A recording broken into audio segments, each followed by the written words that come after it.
All right, we'll go ahead and call the Monday, September the 27th, 2010 meeting to order.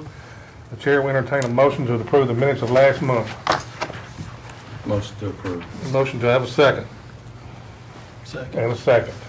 All in favor of the motion say aye. Aye. All opposed? Motion is carried. First thing I'd like to do tonight is welcome, I think we've got 3 or 4 new members of the Public Safety Committee here tonight. A couple of them are newly elected. Just want to welcome y'all to the committee. I think we got one person here tonight that's absent. So he's out of town, our vice chairman is. So with that, we'll move on. First one on the agenda is the emergency management report.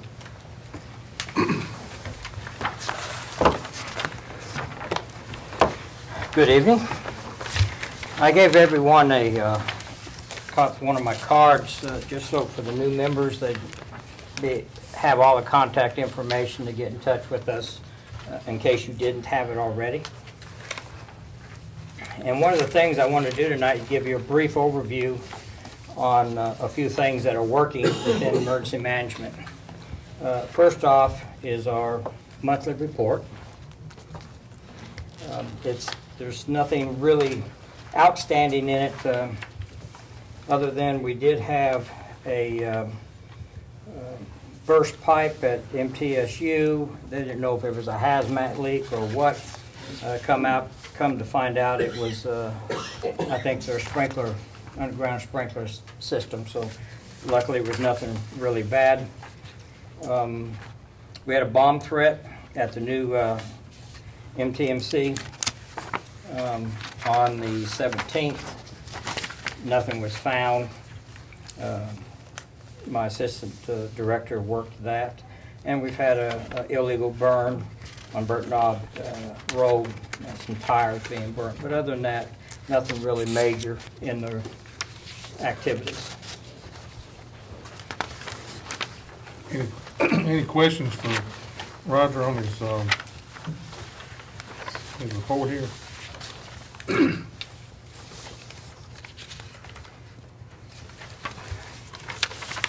All right, next I wanted to cover on the going through the grants, 2008 Homeland Security UASC grant.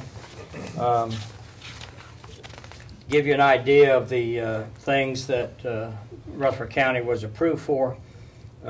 Presently, we are working on the specs for the tower site that will be on Tiger Hill. We're working on the specs for medical shelters. There's 2 of them that would be built or bought. And the rest of that equipment, basically POs or requests are in the works. You may or may not know, but Rutherford County is one of the 7 counties of the UASC, the Davidson County UASC. And for you that don't know, it's Davidson County, Williamson, Wilson, Trousdale, Cannon, Sumner, and Rutherford County. And all 7 of us make up the UASC, which is the Urban Area Security Initiative. We also have subcommittees that mirror the UASC subcommittees. Law enforcement, which has strictly law enforcement in it. Response committee, which has fire, volunteer fire, law, EMS. Communications, which covers all aspects of public safety.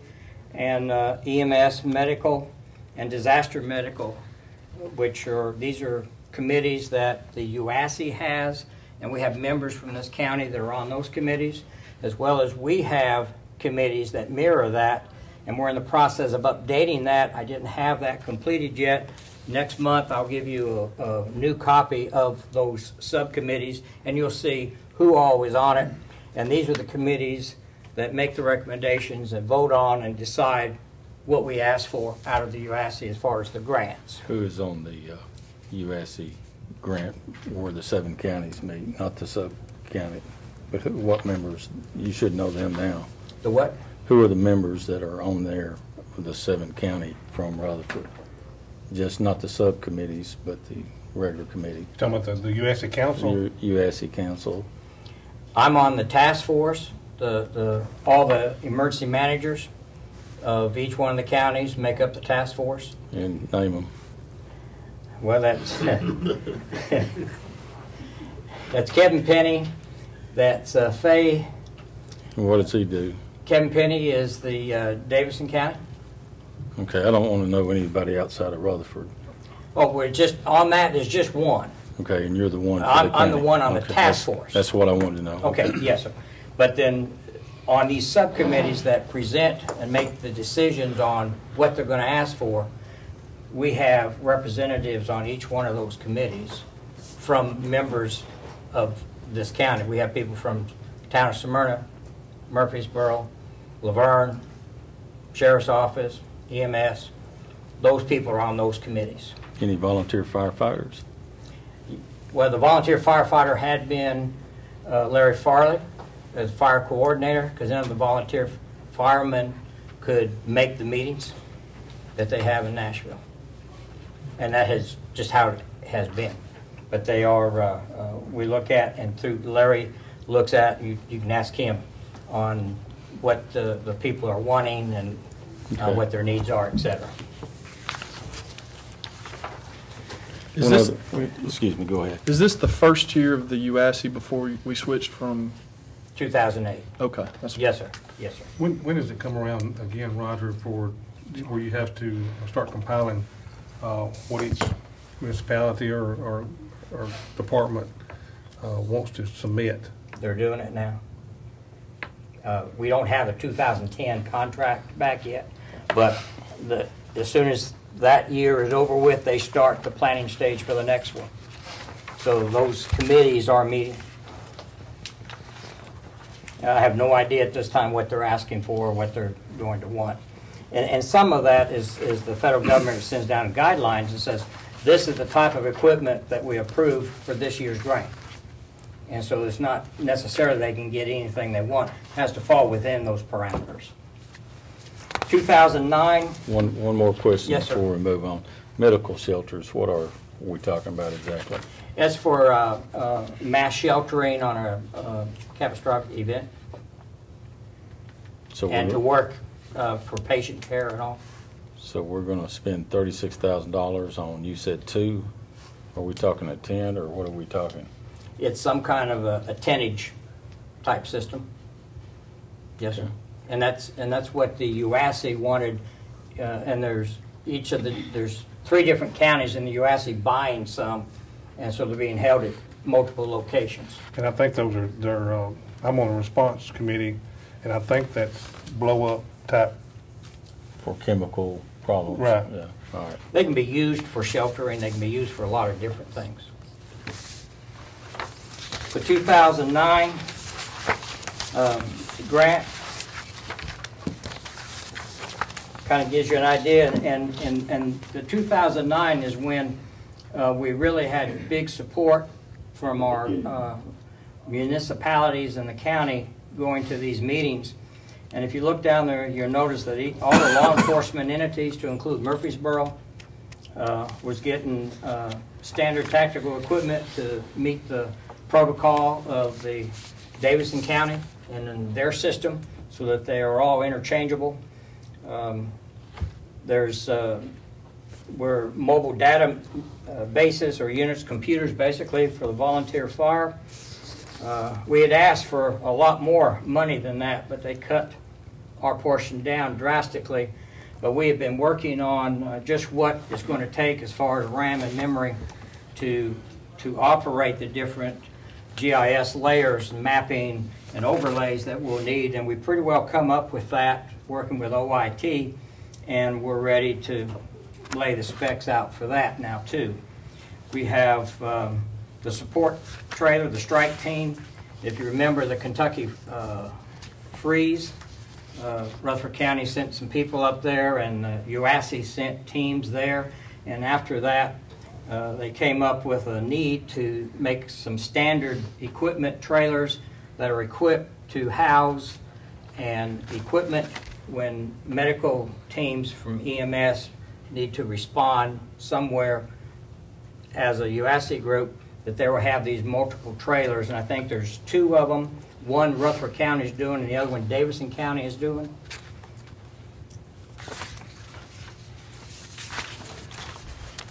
And the 2010, yet to be a contract on. These are the things that were approved, and we're waiting on the contract. If you remember, it was last month, I believe I came up and gave you this list, and they had told us that the contracts are following, and they haven't followed. And the problem has been the federal government has not released the funds for the 2010 yet, so it's all on hold for that. Also, Commissioner P, on the line item number 3, 84,000, that's for the volunteer firefighters, for air packs. Mr. Allen, I got a question. Yes, sir. How long does it take to get these funds in? I know the federal government on grant programs doesn't like the county holding money and building interest off that. Are we Well, you spending don't that money hold- as quick as we're getting it, or? The How money, does that work? actually, it's reimbursement. It's not, they don't send us money. Okay. It's as we spend it, it's reimbursed. Part of the problems are when the different subcommittees say, okay, we want to buy this equipment, they just say we want to buy certain things. After that's all been approved, and then the work really starts, guys, exactly what do you think you're going to get for this, and how much money do we have, and how can we get the most bang for our buck and get that type of equipment? And that has some of the problems or reasons of the delays in some of it, because we want to make sure that we can get everything we possibly can. Initially, we wanted tough books to go in each one of the fire departments. We can't afford the tough books with the amount of money that they gave us. But we can get some hardened computers that would do the same thing, but we have to make sure it has enough speed and memory capabilities to handle all the overlays and mapping equipment or software that will be required to benefit the volunteers. They want to have hydrant overlays, they want to have all the mapping of the county, subdivisions, et cetera, so that they can do the same thing the ambulance service does. They get a call out, they can bring it up and know right where to go. Good system, just takes a little bit of time, but it's working, and we'll be getting that fulfilled, I'm hoping, within the next 90 days. Back to 2010, we don't have a grant on that yet. The last thing that I wanted to talk to you about was the communications problems throughout this county and public safety. And those of you that have been here and already with the commission know that we passed something through full commission on beefing up and improving our countywide public safety communication system. And I want to give you a real brief couple-page overview of what that is. First page on that is a map, and it shows the 5 tower sites. You see there's Lynch Hill, that you can hardly read Lynch, then Tiger Hill in the middle, College Grove to the left, Middle Tennessee Electric in Smyrna, and Milton area. These 5 tower sites are going to be simulcast with new repeaters. And you look at that dark coverage in there, that's the kind of coverage that they're expecting to get out of this, which is really good. And this hopefully will be with portable radios. UHF travels the least distance, and this is coverage with UHF. So VHF, which our volunteers are on, will be even better. So you're saying the darker colors on here is the best reception, or the lighter color is the best reception on this picture? This, with a dark color, is fantastic. I mean, over 100%. The bulk of that color is coverage, which means it works. On paper. On paper and on their computer scale. This whole system will be bid out, and they will have to do engineering study that goes out and maps all that, etc. So And if it doesn't work, who do we hold accountable? the engineer who does the map on it that says it works.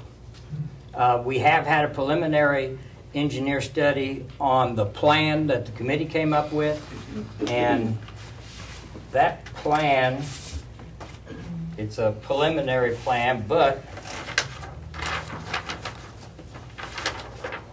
it says it works, and it was done by Motorola. So we have multiple verifications on it, but the bottom line is it will be bid out, and the winning company, whoever gets it, will have to do an engineer study and make sure everything is right, and they'll be responsible for it. Is this the proposed, or is this what we got now? That's the proposed coverage, according to that plan. The plan is multiple pages here.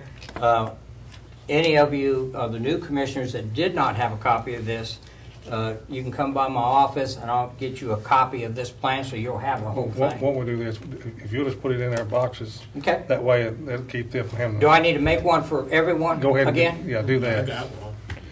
Okay. I'd like to have one like this, yes. Well, that is not they aren't contracted to do it. That was them saying, okay, let's see how good this is. And they said, yeah, it looks like it's going to be pretty good. It will work. Well, the places that it's not working over in my district. Understand. But if you look at, and if you understand simulcast, which means all 5 of those tower sites, that radio information is going to bounce from one and go to the other and go to the strongest. So if you're standing behind a bluff on this side, it'll shoot it back this way, over and back again, and that's why Tiger Hill is the hub. It's the center one, that everything will go back to it, which goes to dispatch.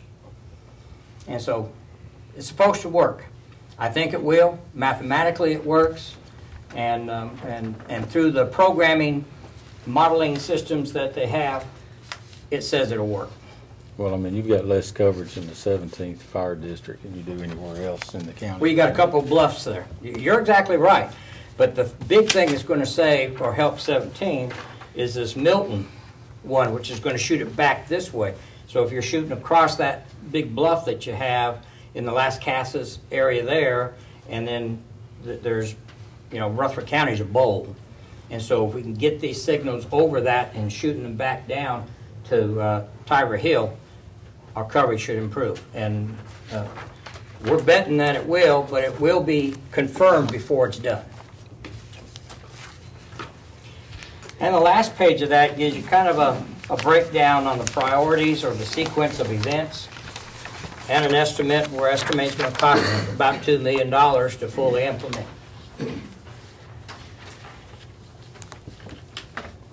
Now that, just so we're clear, that's not just the volunteer fire department's coverage, that's also the sheriff's department's, That's public EMS, safety. EMA. Yes, sir. That's Everybody UHF, that's- VHF, volunteer fire, which is on VHF, sheriff's office, EMS. EMS, Paul's. all of it. Oh, Paul. man.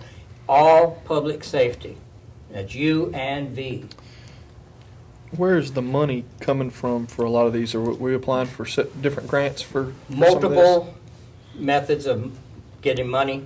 Some of it Christie Houston monies, I think. Some of it possibly from. There's no Christie Houston money. Oh, No okay. question of this.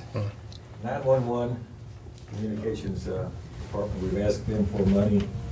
Some of it is county money, and $154,000 is that under 2008. I think you saw that USC grant for one tower. So, and then we're putting in $315,000. That's what we budgeted this year for our part. And the $500,000 grant application has been made to the Assistance for Firefighters grant body. And you'll have both UHF and VHF for Peters on all multiple towers? Is that correct? Okay. Yes, sir. The reason I'm asking so many pointed questions, I've had some complaints from the fire department out here where our coverage in the last week or two has been real bad. And I Understand. think y'all been working on that, but I'd like Yes, for sir. y'all to get back with the chief over there and maybe one of you go around with him and check these sites with him where they weren't getting good coverage. As a matter of fact, you can check. Larry Farley has talked to him. I haven't talked to him, but I'd heard that he had, so Okay. I appreciate that. But Yes, I want to sir. make sure he gets back with John over there. So We got the call about that, and we're just as concerned about that because we don't want someone to get hurt or killed worse yet.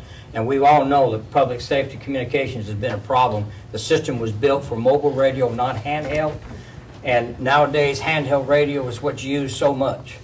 And so we are trying and to improve this capability for the protection of our responders and for our citizens. Well, I've had sheriff's deputies make the same Yes, complaints sir. to me, so it's not just volunteer firefighters. Yes, sir, I agree 100%. Are we going to do anything on the other end of the communication spectrum with the consoles? Because I know the sheriff's department and EMS, their consoles are, if Okay. we're not taking care of that end, it's not going to work. Hold on just a minute.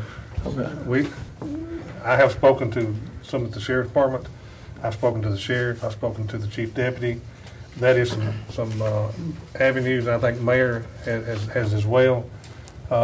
We understand that there is some problems out there that need to be addressed, and I think something is forthcoming in the future. Mayor. And back to the coverage, the modeling, Commissioner Pete, without any of these changes, we're at somewhere in the low 80% coverage of all these areas. This, putting these new tower sites up with the simulcast, et cetera, will put us into the mid 95% plus, we think, coverage. So it won't be a perfect world even then, but it's going to make some substantial improvements. Well, I mean, I've been hearing this since '98, and you know, This is a beginning of the journey right now, and we have to get our money all together, but and I've heard that before too. So this is the first time we've got a plan, I believe, that's on the table. and I agree with you. I think we're actively going after trying to fix this problem, but this has been a problem for 12 years I've been up here. Well, let me say this, take it for the mayor and some other people on this. I personally have been to the 911 board meeting. The mayor was out of town one day. He asked me to go to the 911. I personally went up there and asked for $1 million on behalf of the mayor from the 911 board. Well, exactly. I mean, I went for him to he was going to be out of town that day.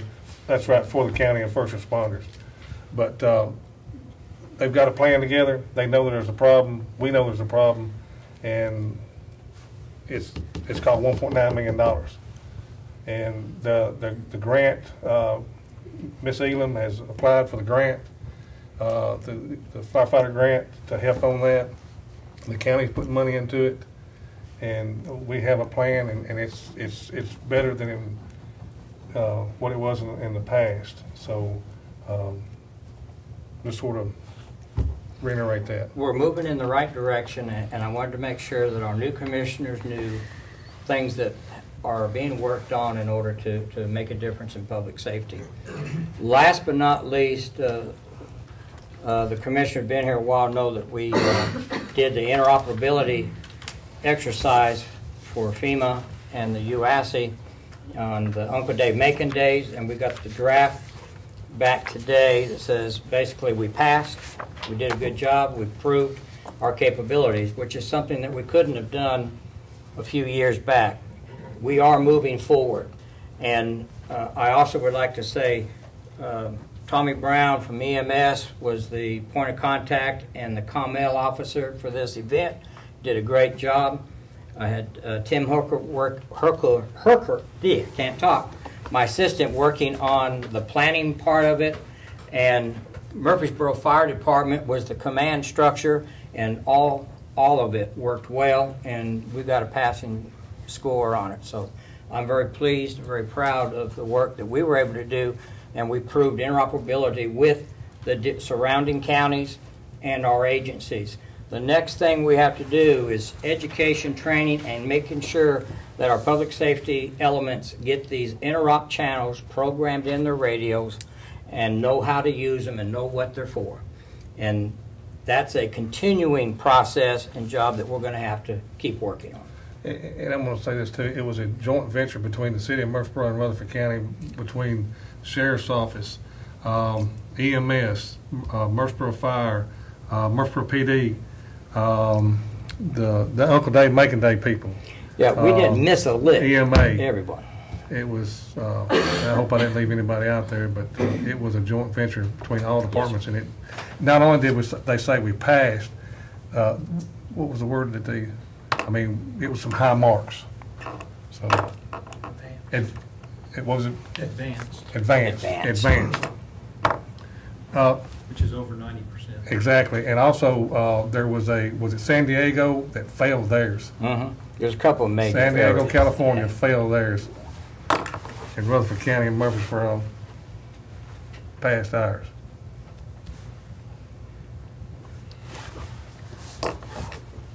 That's all I got. You got, all right. Any questions on Roger's report? Motion to approve the Got a report. motion, do I have a second? And a second. All in favor of the motion, say aye. Aye. All opposed, motion is carried. All right, Thank you. Thank you. Wheel tax officer's report.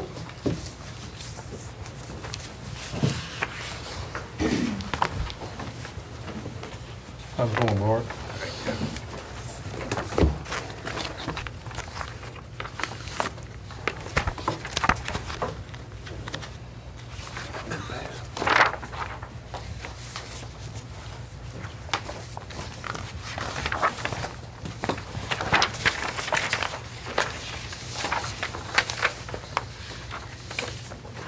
Members of the committee, especially Mr. Jones and Ms. Matthews, Young. I'll go through this, tell you kind of how mine works there. On the first page is this mileage, what the wheel tax officer does, violations, court date, and renewal, bad checks from motor vehicle office. Second page is problems checked at schools, that's wheel tax, anything that goes on school, wheel tax and litter. These numbers are, that I have found, not the ones that the schools has sent us in, and the schools are still sending us in, and that's working very well on this.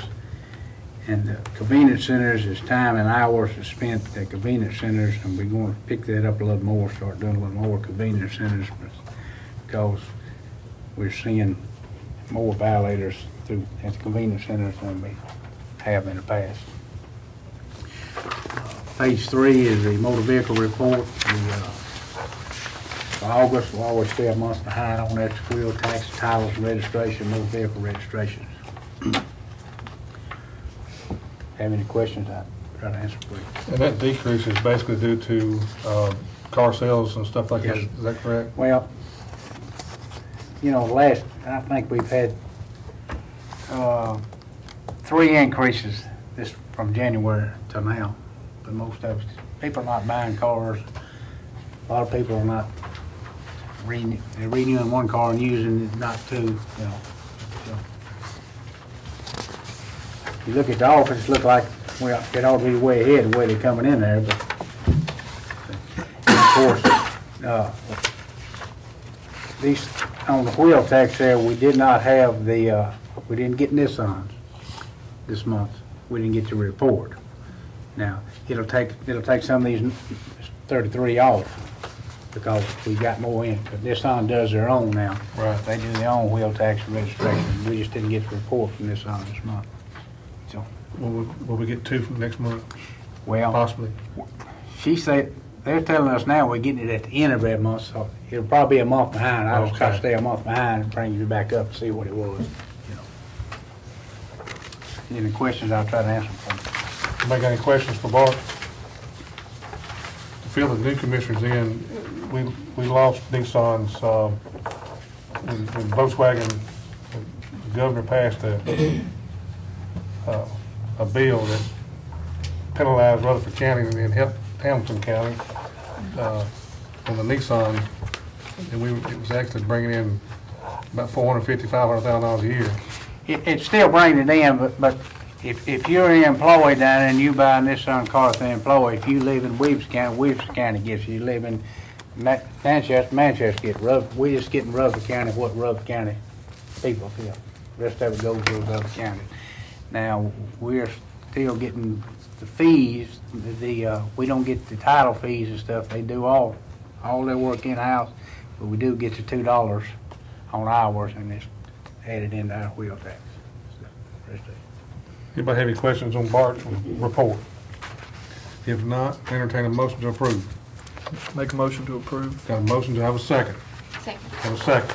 All right, all in favor of the motion, say aye. Aye. All opposed, motion is carried. Appreciate it, Bart. Drug court report. Glad to see you back. Thanks. Operating with two hands. Yeah. Sort of. You doing okay now? I'm doing better. I still have a long ways to go, though, unfortunately. Okay.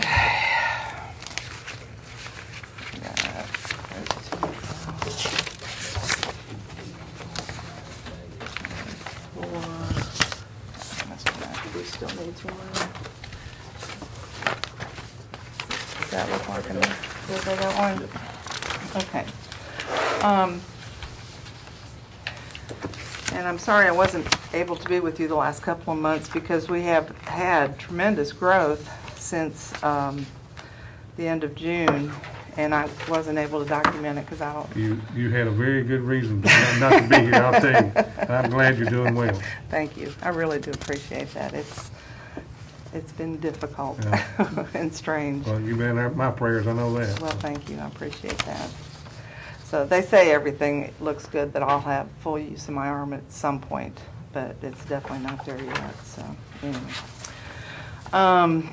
So anyway, as you can see, we are at capacity in both programs, and the referrals keep coming, and we keep going out. I did 6 assessments last week in the jail and the workhouse. So we're very popular right now, which is a good thing, but we're also very, very busy right now, which is also a good thing. And we have 2 MTSU undergraduate interns and 1 UT master level intern that just started today. So we've got quite a bit of help, so that's good. I don't, other than the overall numbers, I don't think there's anything particular to report. Anybody have any questions for Mary? The grant that we got last year, will we be hearing a report from them on Are you talking about the family treatment? the efficiencies and things like that? Well, when I say efficiencies, about You talking about the evaluation? the evaluation is. With me tonight. Okay, I'm going to give you a sneak peek. good. So, Anybody have any questions on the report? If there's no questions on the report, I'll entertain a motion on the report. Move to approve. Have a motion, to have a second? Second. And a second. All in favor of the motion, say aye. Aye. All opposed, motion is carried. I also have a budget amendment. Okay. This is part of that ARA JAG grant as well. They took, well, because the evaluation went over the end of the fiscal year, they took the 3,600 or 3,626 out of this year's ARA disbursement, and it needed to go out of last year's. So the money is there. You know, we got the money. It's already been received. But just because of our bookkeeping, it came out of this year's, which this year's is paying my administrative assistant's salary. So we don't want to short her. We want to keep her happy. Just different budget years is what it wound up being. That's all it was. Yeah, this is just paperwork. The money went where it was supposed to go. Right. So, All right, you've heard the request of the drug court director. Any questions? Or I'll entertain a motion. Motion to approve. Got a motion, to have a second? Second. And a second. All right, being that this money, is there any discussion? Well, just so these new guys know, this is grant money that we Right. got, and it actually at the end of the year, if I'm not mistaken, it was turned in, and she has to Right. request it back. And if we didn't spend this, we'd have to pay it back anyway, so, you know, we're not spending new money here. no. Right. That's a good point. But what we, go ahead, I'm No, sorry. go ahead, Did we approve that? no, not yet. Then that's what we need to do, sir. All right, if there's no discussion, call a roll. Commissioner Gooch? Yes. Commissioner Jones? Yes. Commissioner McAdoo? Yes. Commissioner P? Yes. Commissioner Young? Yes. Commissioner Farley? Yes. And just for the commissioners, anytime we do money-wise, we have to do a roll call vote. So just kind of just let you know. All right, go right ahead. See, it's like everything else. They just throw you in the fire and frying pan, and you learn as you go. Okay. What we did with the grant last year for the new commissioners is we used it to do an evaluation of the drug court program. The drug court program is officially 10 years old this year, so we felt that we had enough data to come up with some really good, a really good evaluation, that we had the numbers to do a really good evaluation. So we contracted with a company out of Lakeland, Colorado that has a lot of experience dealing with drug courts and doing a lot of evaluations and things. And this is the full report, and I'm not going to bore you with the whole thing because it is a lot to read, and it's probably a lot you don't really want to know. But I would like to read parts of it, and then I'm going to be giving you all a conclusion that they came up with that just kind of puts it all in a nutshell. But what we tried to look at this year, this first year, is one of our goals, of course, is to reduce substance abuse and to reduce the recidivism rate. The recidivism rate is how often an offender is rearrested after our program. And they went as far as 3 years in this. We had only asked for 2, but they had enough numbers for 3 years. So we actually have good numbers for first, second, and third year after they've left our program, either as a graduate or terminated. And then they compared it with a group of people who had applied for drug court, who were eligible for drug court, but for some reason they didn't take drug court. Either because they felt like they could flatten their sentence, or they didn't want to do it, or it was too hard, or somebody told them that we flunk everybody out, or whatever, you know. So they had enough numbers in the comparison group to do a good evaluation with our people that have graduated. I think what you all are probably the most interested in, besides the cost-benefit analysis, which we were not able to do because of Linda's position, is the recidivism rates. And what they found, this is after 1 year of graduation, that drug court participants had significantly fewer arrests than the comparison group. 14% were arrested for a new crime within 1 year of leaving the drug court. By comparison, 27% of the people that didn't come into drug court. So 14% to 27%. That's drug court participants that had graduated and been terminated was 14%, and the comparison group was 27%. So almost double, or half of what the comparison group was. The graduates, the people that actually graduated the program, only had 13%. So that was even lower than the people that got terminated. So what they're showing in that first year is, even though the terminated people didn't complete the treatment, they still did better than people that didn't get any treatment at all, which I thought was pretty significant. And this, instead of reading all this to you, I will just tell you that this continued for the whole 3 years. The drug court graduates do best. Then the people that were terminated from the program do well, or as far as not being arrested. And then people that have never received treatment in our program did the worst. You know, when you look at how much it costs to incarcerate an inmate, I think we're getting $35 per inmate per day. Mm-hmm. And I think it may be even less now, I think, in the mayor. It's still there. It's still 35. And it actually costs more than $35 a day to incarcerate that inmate. By this program and the recidivism rate that we've got, it's actually saving the county money when it comes to incarcerating the inmates. So. Another thing they found that I found remarkable was that our drug court participants, on average, had a higher criminal background coming into the program. In other words, they had been arrested maybe 8 times, whereas the comparison group had maybe only been arrested 5 times. So we have shown that we actually do better with a higher risk group as well. The people that are graduating the program and not getting rearrested are higher rate offenders.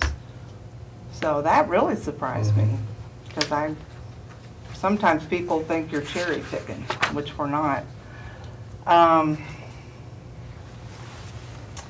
So overall, drug court participants had a drug rearrest rate of 13%. The comparison group had 22%. This is over the whole 3 years. Graduates were 11%. So 11% compared to the 22% for the comparison group members for 3 years out. We're half of just regular people out there. So again, just telling you that we're wonderful.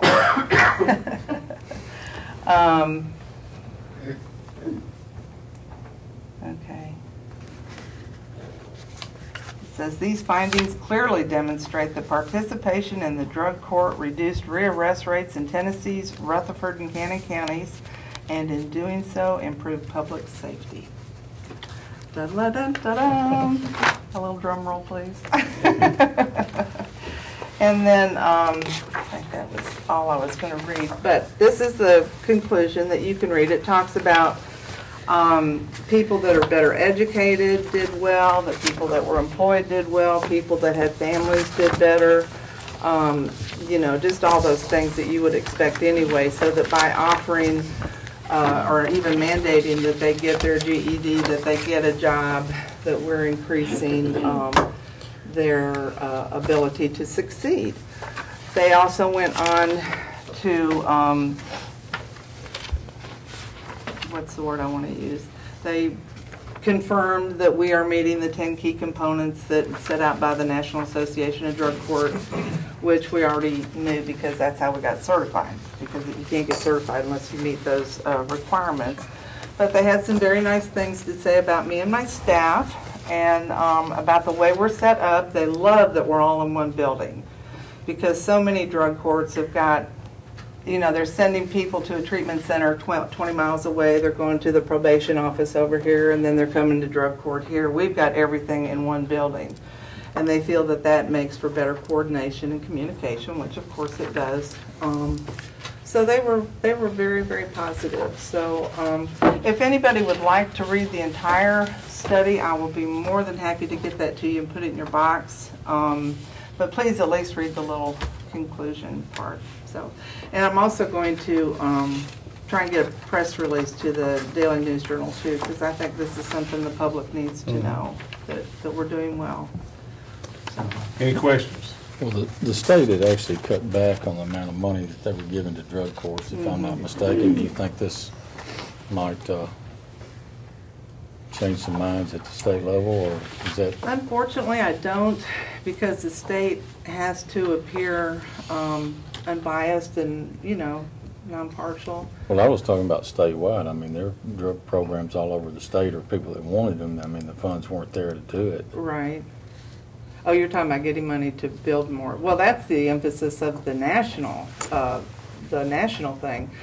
What the people that have been in operation like us for 10 years, we're hoping that instead of doing more and more and more and more drug courts that are going to run out of money in 3 years, let's provide some money to these drug courts that are proving that they're doing the right thing and could use a little bit of help. I'll tell you something that I'd like to see you do. Send that to our delegation at the state, Yeah, our senators and our representatives. definitely. That way they can see what the monies are doing. Right. And that way, hopefully they'll, you know, fight and keep the money coming to our drug court. And yes, quite seriously, I mean, all the money is still up in the air about, you know, for next year and even this, I think this year it's all settled. But, you know, every year you're biting your fingernails because you don't know what's going to happen to that money. I mean, we only get $50,000 from the state, but that's $50,000.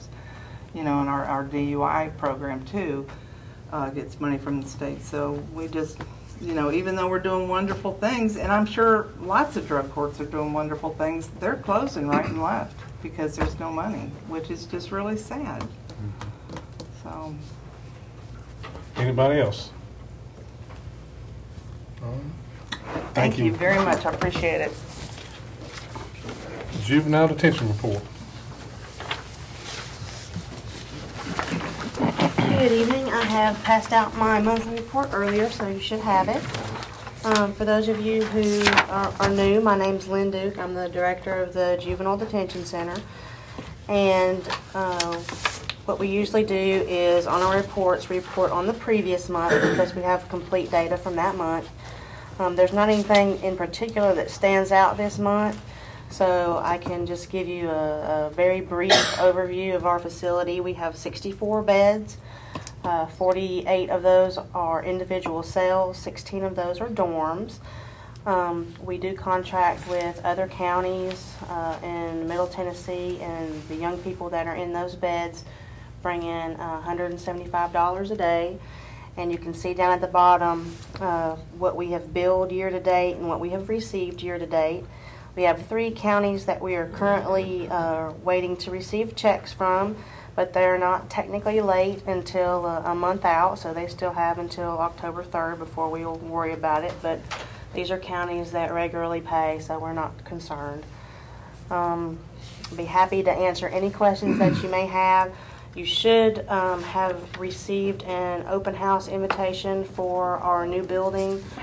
Judge Davenport has decided that after 2 years, she's finally able to make some time to get everybody that wants to come in and look around an opportunity to do so. So if you have not yet received your invitation, you should be receiving that soon. And it's going to be in October. Anybody have any questions for Lynn on her report? October what? No. I knew somebody I'm was going to sorry. ask me that. It's mid-October. Mid-October. It's mid-October. 14th, I can't remember. Okay. I'll read the invitation. Okay. Make sure they send you one too. I have one, but it's been busy. All right. Anybody got any questions? If not, I'll entertain a motion. I just want to make sure I understand. You saying that the contract for the out-of-county inmates is $175 a day? That's correct. And then the state pays us $35 $35 a day? And these other counties are helping us Yeah. offset our budget. And the bill date is the 3rd of every month, correct? No, it's a 30-day from when it's actually mailed out. So this particular billing cycle, he was able to get them in the mail on the 3rd, so they get a 30-day grace. If there's no more questions, I entertain a motion. Motion to approve the report. Got a motion to have a second. Second. And a second. All in favor of the motion say aye. Aye. All opposed, motion carries. Is that it? That's it for me. Thank you. OSHA report. Mr. Dan, I think you got it on the table as well.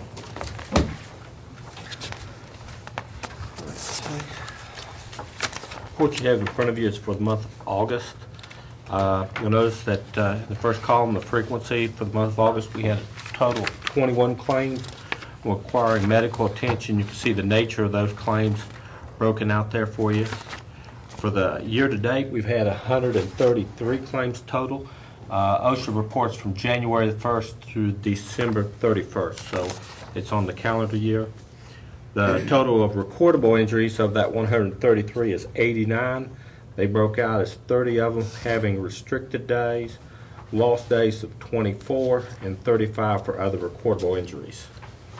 On the next page, you just kind of see where a graphic depiction of the last 2 years compared to this year.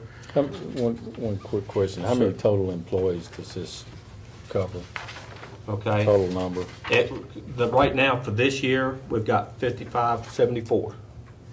Now, this is not a complete total because the employees are figured out at the end of the year, so there could be some additional hires and maybe some leave.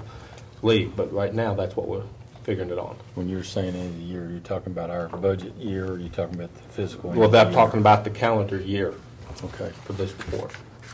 Dan, the reason in August, from July and August right there, that sharp increase, is that due to school starting back? Yes, sir. And we did some things to try and combat that. We talked about that, and we have gotten some results on that. I mean, the claims are down, but not as much as we'd have really hoped for as far as that. But yes, sir, schools come back in July and August, and that's where we start to go back up.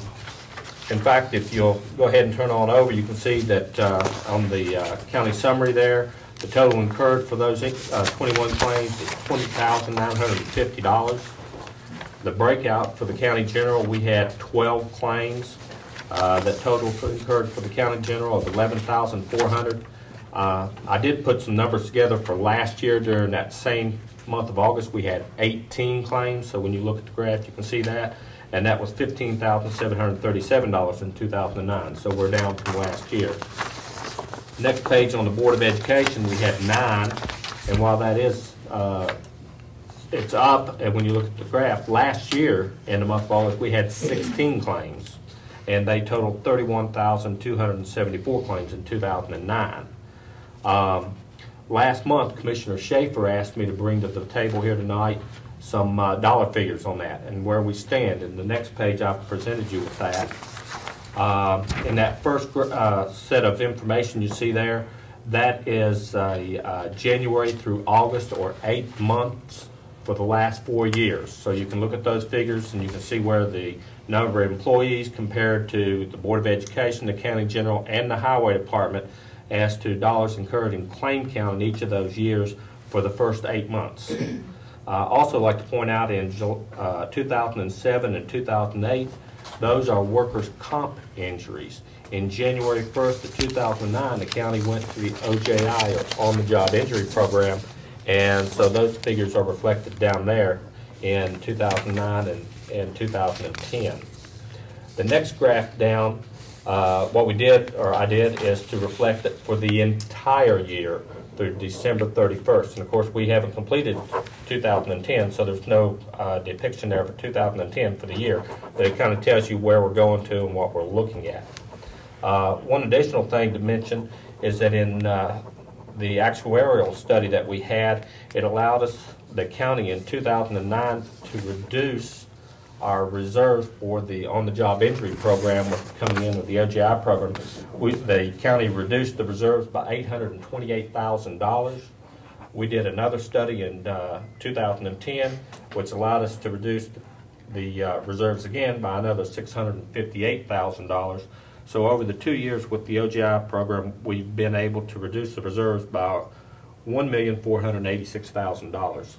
And when you go out to the end of those columns and you look at the total incurs, you can see where the incurred dollars are down, even though the claim count are somewhat similar. Now, in 2009, we did experience a little bit of a spike because of claims, because in 2009 being the first year of the OJI program, we encouraged a lot of reporting and claims that some people may not have reported. In 2009 being the first year of the OJI program, we really encourage them to report their claims, and that's why the claim count is up, but you'll notice the total dollars are still down significantly. If you would. Yes, sir. I know Commissioner Schaefer's not here tonight, he had to be out of town. Yes, sir. Would you be willing to put one of those in his box? I will most definitely do that, sir. Thank you. I've got one question for you. With the number of employees, being that these are employees, is the new volunteer department that the county's, I know they've had one injury, I believe, would they be included in this report, or since they're not paid but they're under the OJI, how will we? Well, there's nothing that presently for them. I mean, this is something that's just starting up and coming in this last month, in the month of September. There's no report for them at this time in this program. Okay. I mean, because this is reporting for August, and I believe that happened in what you're talking about in September, I believe. Okay. But I need to check the date of that accident too. So I just didn't know if they would be, since they're not paid employees, would they be in? they would will have a be now separate- that once they were trying to get separate workers' comp, and because of some I won't say bookkeeping, but some other issues, they've come now under the OJI program. Yes, they'll be reported in these numbers from now on. But I'm just not, I know that they're not here on this report tonight, because I know that there's none in these figures.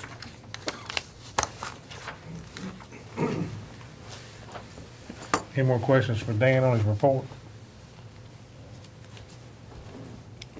If there's no questions, I entertain a motion. Motion to approve. Got a motion to have a second? Second. And a second. All in favor of the motion, say aye. Aye. All opposed, motion is carried. Thank you. Thank you. Ambulance service report.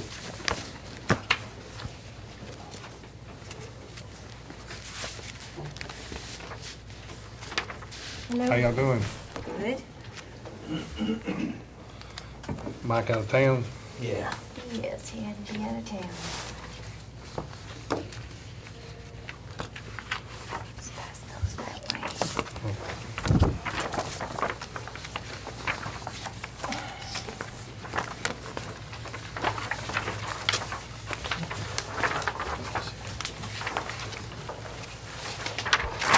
Okay, our report is for the month of August, and we had 1,739 calls. Response time was 7.6, which is very good. DOAs is 33, and it's, of course, we had more calls, so I guess more DOAs. Total billed, 1,025,206. Total collections for August, 464,118. Year to date, 988,600. And we project to collect 5,931,601. Which, if we keep going, that would be a great projection to come true. Percent collection, 67. Insurance write-offs, 328,246, and other write-offs, 129,896. Other discounts, 7,788. As far as station shutdowns, we only had one station that was shut down, and that was Salem Road, completely shut down for 12 hours because we didn't have coverage. And then just a few others, Smyrna Central, Burton, and MTSU, we just had first responders there for not even half shifts. And North End supervisor vacancies, for those of y'all who are new, we have an assistant director that's located in Murfreesboro that responds when our units need backup or assistance. And then we have a North End supervisor in Smyrna. And there were 12 24-hour shifts that we did not have a North End supervisor. So that has improved from the last several months. As far as number of calls that our units responded to out of zone, it was a total of 321. And for those of you who are new, we've got 14 different stations throughout the county, and so everyone's assigned a zone, and that basically what that means. So if our Burton Street unit had to respond to Salem Road zone, that would count as a call out of zone.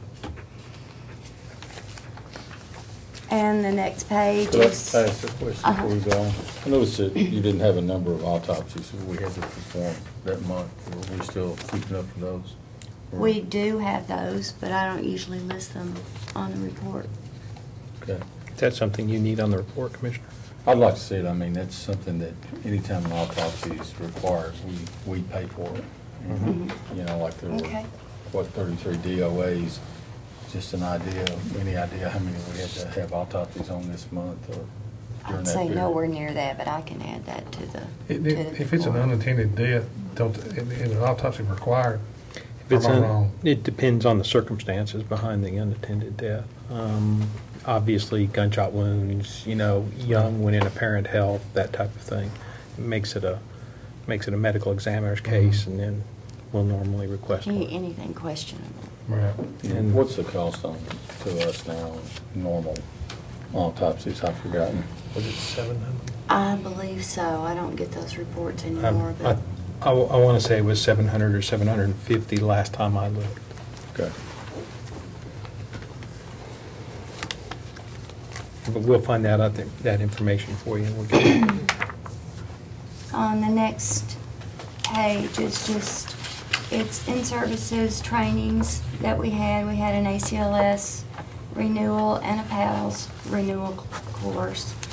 Our PADL team did some medical coverage, excuse me, for a run rally, and then they had a meeting. Our REACT team was quite busy. They do a lot of standbys and just show and tells. And now that football has picked back up, we'll be standing by for all the MTSU football games and high school football games. Our sort team had quite a few extrication calls and multiple structure fires. I believe they had 2 different body recoveries, some hazmat calls. Of course, we had to respond to, I guess it was Cheatham. No, Putnam County we had to go to for that quick flooding that they had, but didn't have a lot going on once we got there. Things had kind of subsided. We did get recognition from Metro and from Cheatham County for our assistance in the May flood, and some of those certificates are attached.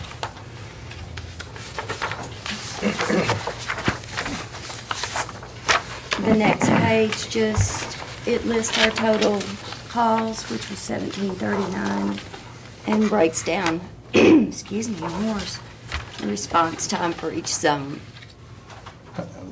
How come we had 3 out-of-county calls, y'all know? Some of those were, well, let's see, one was, there was a fatality that involved an ambulance, but it was right on the county line.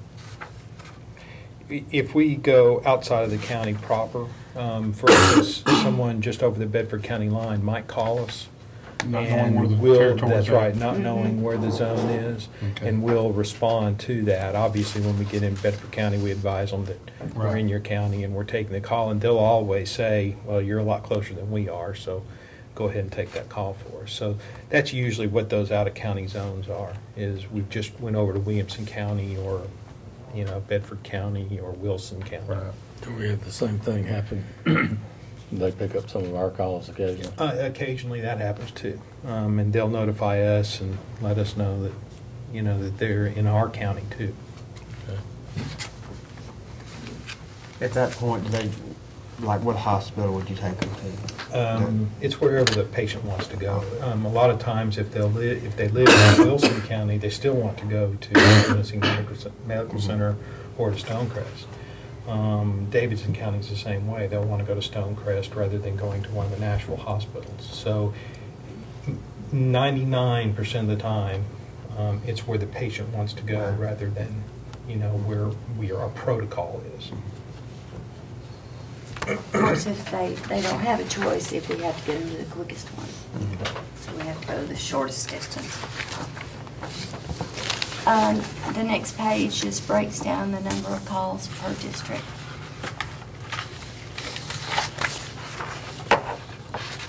And the page after that is the same thing, but it's for the whole fiscal year.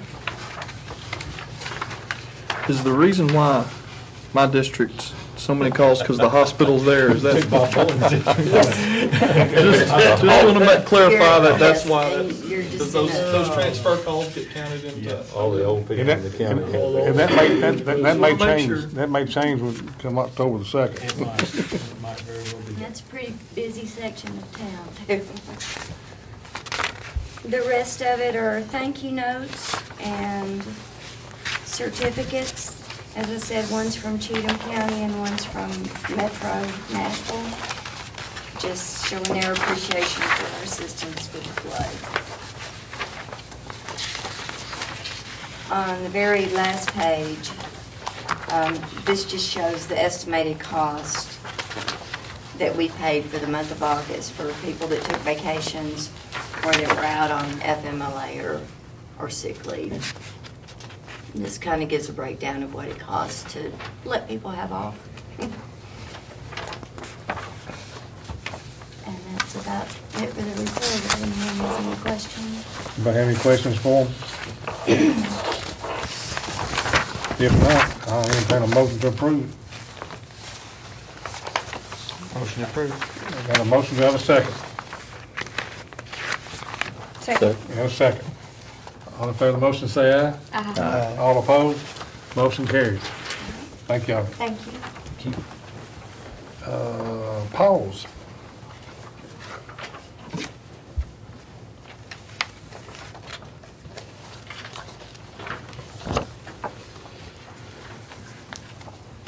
Thank you. Thank you.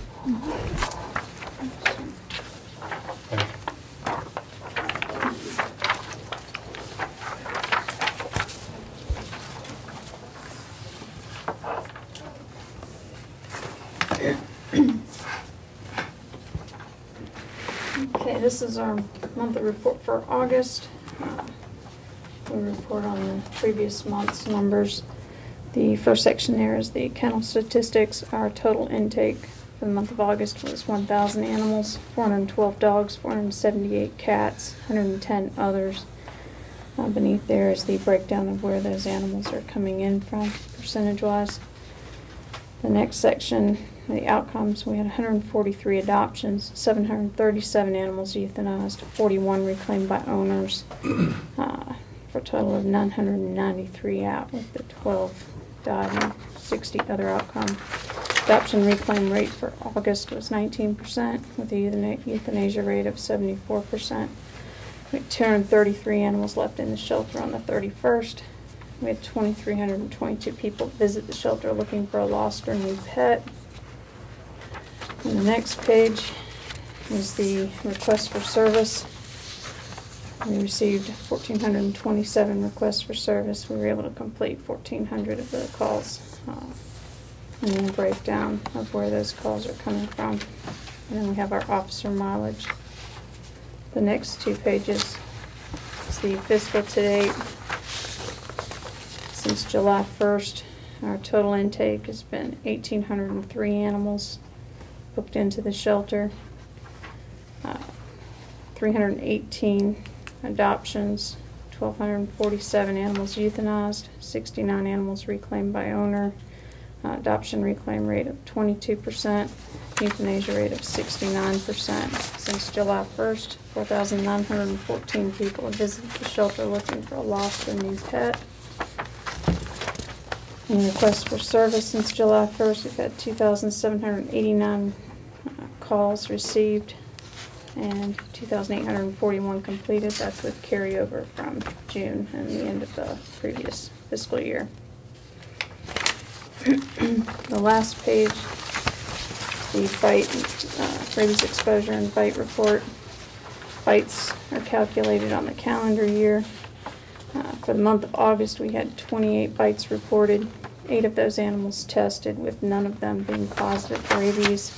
On the other exposure, which would be an animal that's acting odd, or someone's dog has killed a skunk, situation like that, we had 9 reported, 9 tested, 3 were considered positive. 2 of those were unsatisfactory results from the state lab. And anytime there's an unsatisfactory report, it's treated as a positive. Total bites since January, 258 reported, 85 tested, 2 positive or unsatisfactory. The other exposure, 48 reported, 46 tested, 7 of them positive or unsatisfactory. The bottom section is just the unsatisfactory and the positives for the month of August. It was 2 unsatisfactory and 1 positive, which was a skunk over in the Coleman Hill Franklin Road area.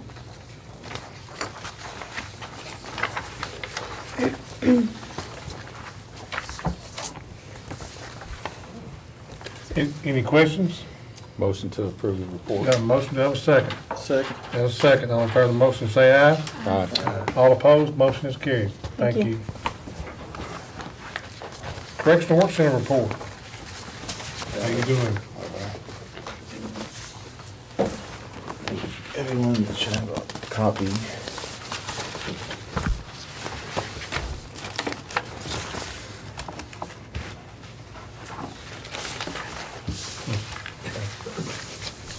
you.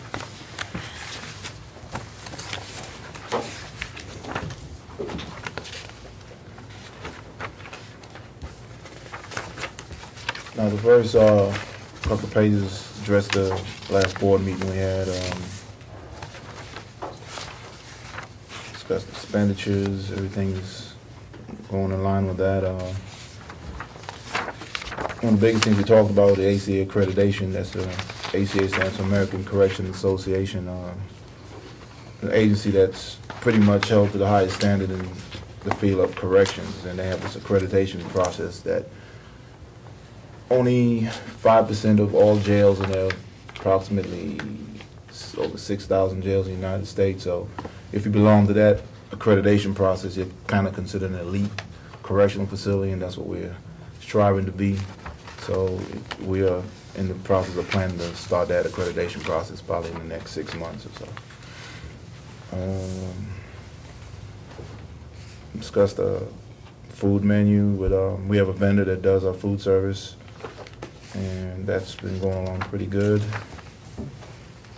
And our GED program started up again because they were off for the summer, and enrollment on that was very high because this fall we want to start giving them actual credits if they pass the GED test, give them probably 10 days off their sentence. So, you know, a lot of guys and girls are very interested in that. So plus it's an incentive for them to actually get that GED, so help them when they get back in society so they don't, you know, continue making the same mistakes over, you know, help them advance, get jobs and things of that nature.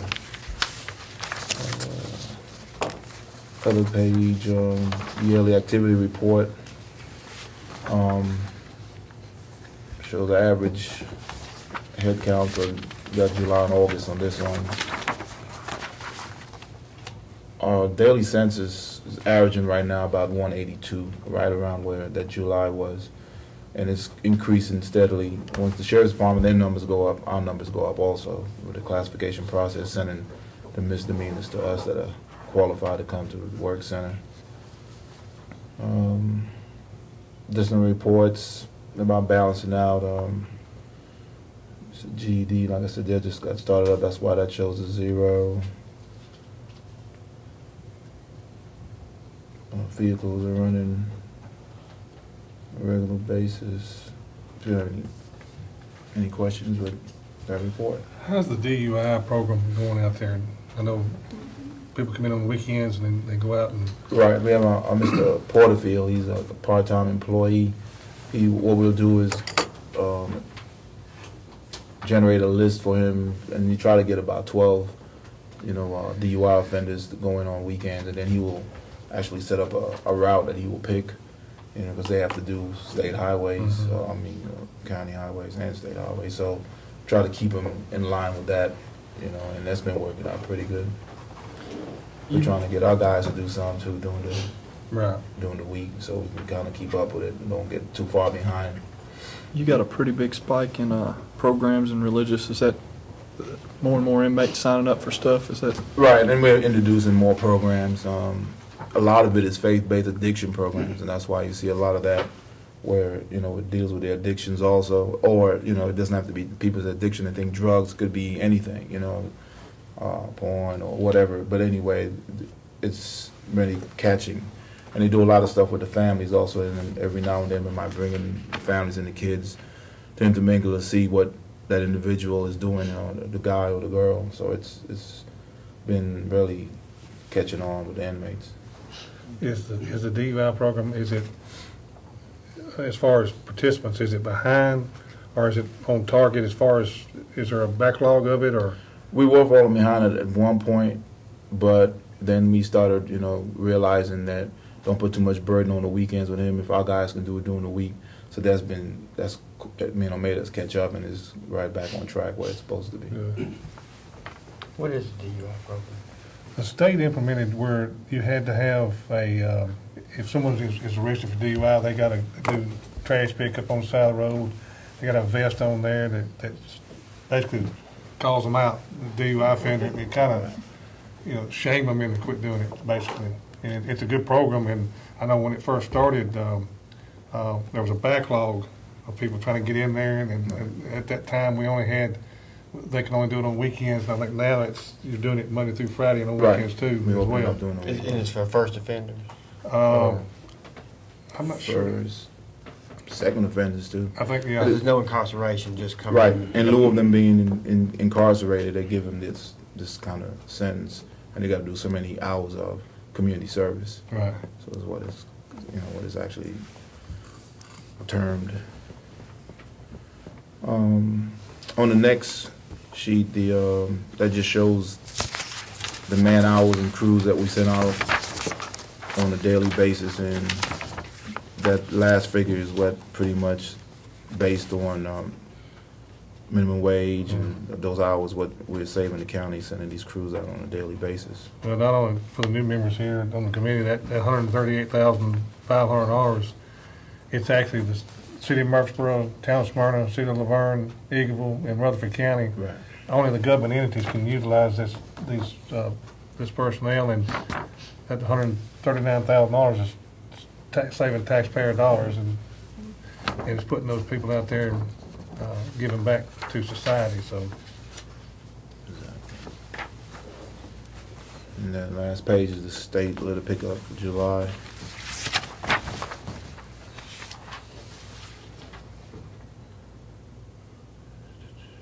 And for the new members, we also get reimbursed for inmates going out and picking up trash on state highways. I know they got a program where they go out and pick up trash on county roads, but we do get reimbursed for the state litter pickup. How much is it we get reimbursed per ton or something? Right, they weigh it, and the grant is actually through the solid waste. Yeah. Our guys just do the labor, and Right. solid waste and the mayor's office are the ones that coordinate the money that comes back in. Is that the litter grant, Mr. Mayor, that we do, Public Works? Yeah. That's what. We get that litter grant, partially funds this, plus recycle coordinator. Any questions for the superintendent? Hearing none, I'll entertain a motion. Motion to approve. Got a motion, do I have a second? Second. And a second. All in favor of the motion, say aye. Aye. All opposed, motion is carried. Thank you. The next is the sheriff's department report. Sheriff?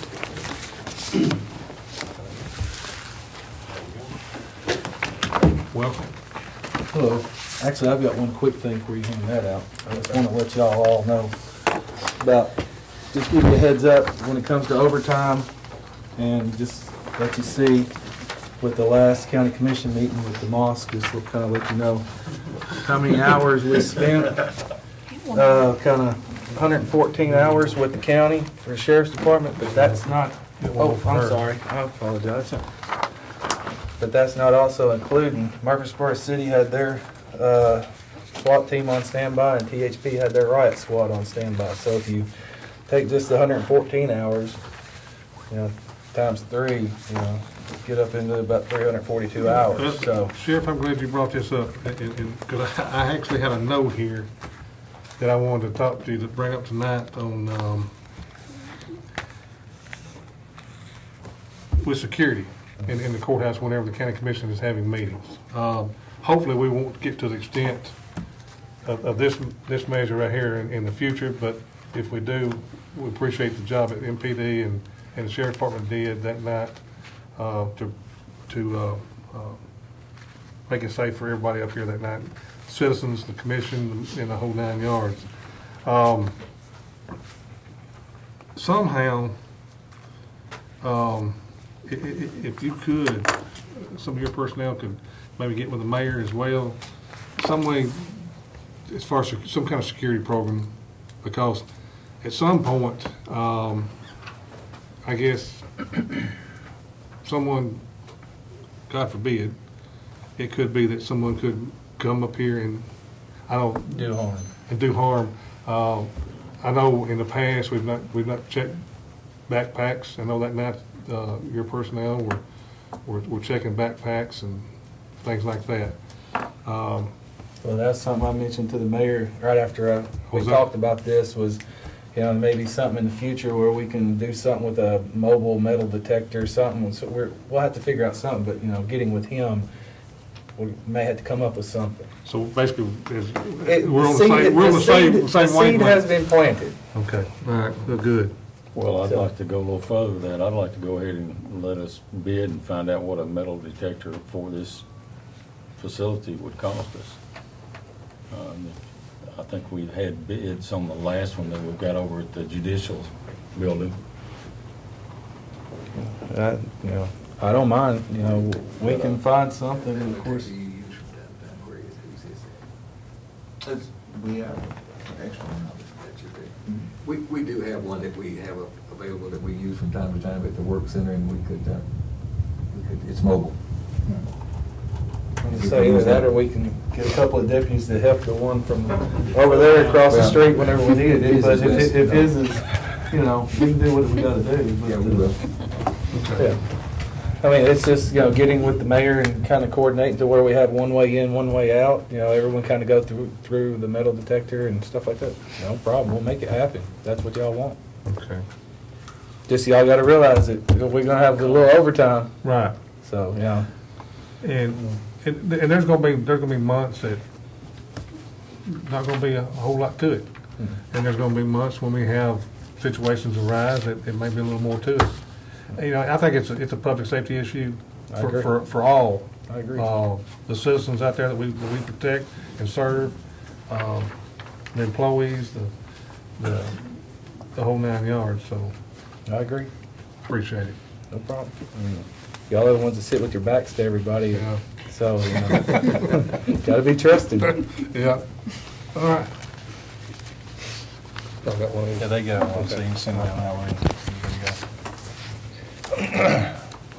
I just added my business card on there, so everybody's got my contact information.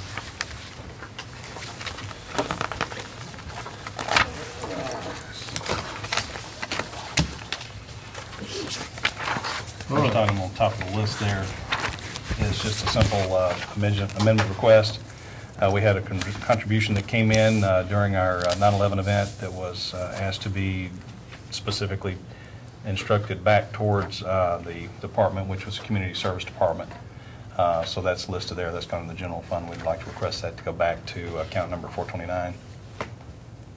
Okay. Yeah, it's $25. Then we also sold some, we recycled some, there's all kinds of stuff out of the back 40 acres back there that we sent back and got recycled and, kind of cleaning up the property and things of that nature, and came across some materials. We're doing a little house cleaning. So we sent that back, and that check has made its way through, is now into the general fund, and we're requesting those funds back as well to be put back into our 335 account, which is for the maintenance on the building. And I need every dime I can get in that account. Got a lot of work to do with it. So. All right. You've heard the request from, any questions? Motion to approve the request. Got a motion to approve the request. Do I have a second? Second. And a second. All right, discussion on the floor. Hearing or seeing none, if you would call the roll. Commissioner Gooch? Yes. Commissioner Jones? Yes. Commissioner McAdoo? Yes. Commissioner P? Yes. Commissioner Young? Yes. Commissioner Farley? Yes. Second item you've got on your list is just our current budget report as of today. It includes both for the SO itself and detention. Well, this is 2 months into the budget. Right. Everything's pretty much kind of in order, basically, right? Yeah, pretty much at this point, everything's running along pretty good. So Okay. any deficiencies that you see in any of the account numbers on the percentages, those are encumbered amounts, which means we probably issued a blanket purchase order for something here and there in small increment amounts. But that's just like staples and stuff like that. All right, does anybody have any questions on the report itself?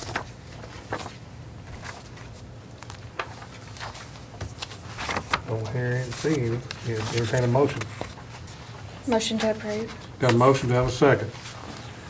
Second. And a second. All in favor of the motion, say aye. Aye. All opposed, motion is carried. First, again, I want to thank all law enforcement for the job that was done, both MPD and SO.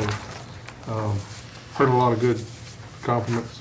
Even there's a letter to the editor that talked about it. So I appreciate it. you'd pass it on to And all the guys greatly appreciate it. Just to know that With that very same. I will let them all know. Thank y'all. Thank y'all for your time. Have a good night. You too. County Fire.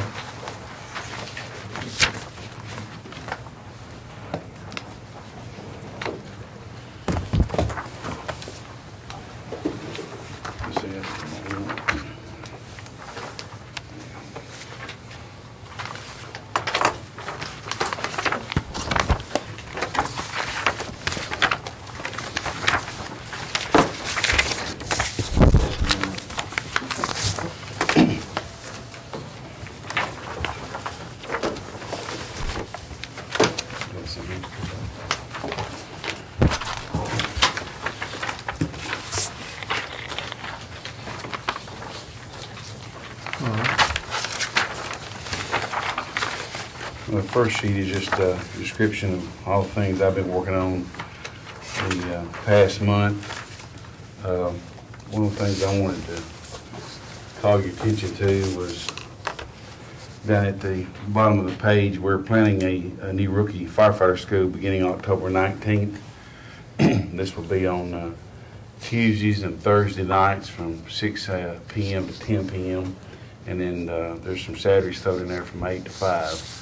It lasts about 8 weeks, and I know that also that Allenville Fire Department is scheduling a rookie class too. They had 15 firefighters in their department that needed the training, so I think they're going to do their training on Thursday, Fridays, and all day Saturdays. That'll be every week.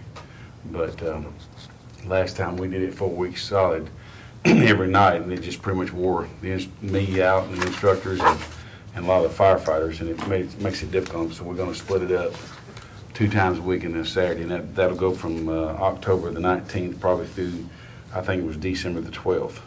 Of course, that's at no cost to the volunteer firefighters.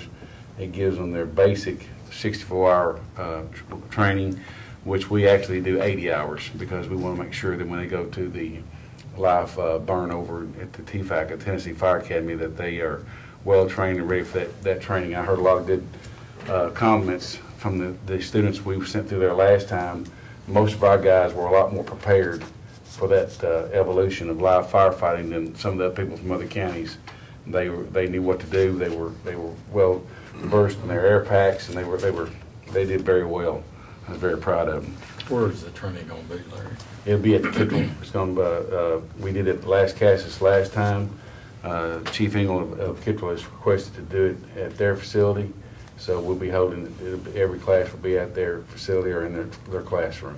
I know in the past there's been usually one of the departments usually pays the $175 sponsor fee. It's actually $185. Kittle's going to pay that, right. So that makes it easy on all the other firefighters. And of course, it includes everybody in the county, and they got the choice to either go through ours or go through Allenville's.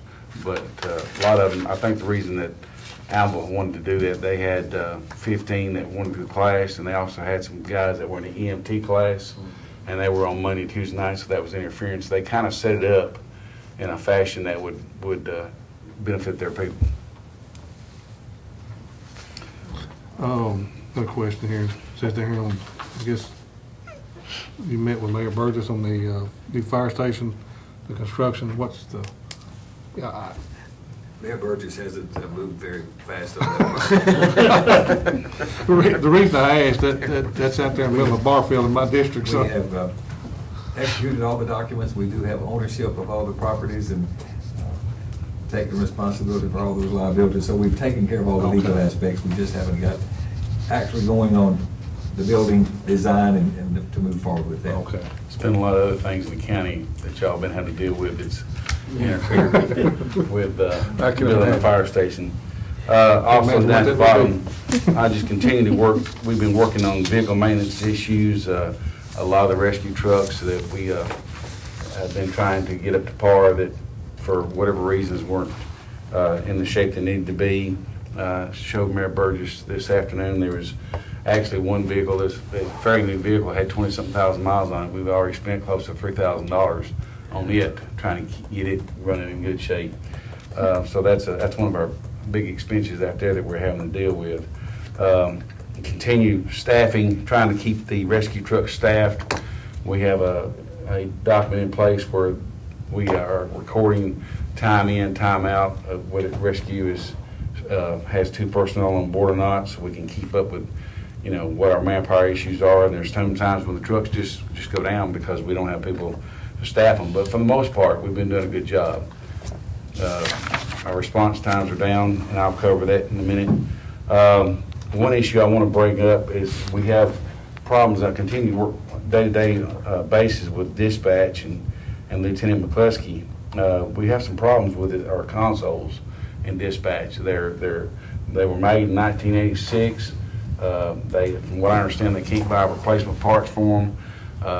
They had an incident one night where they paged out Las Casas and Walter Hill, and the console wouldn't page out Walter Hill.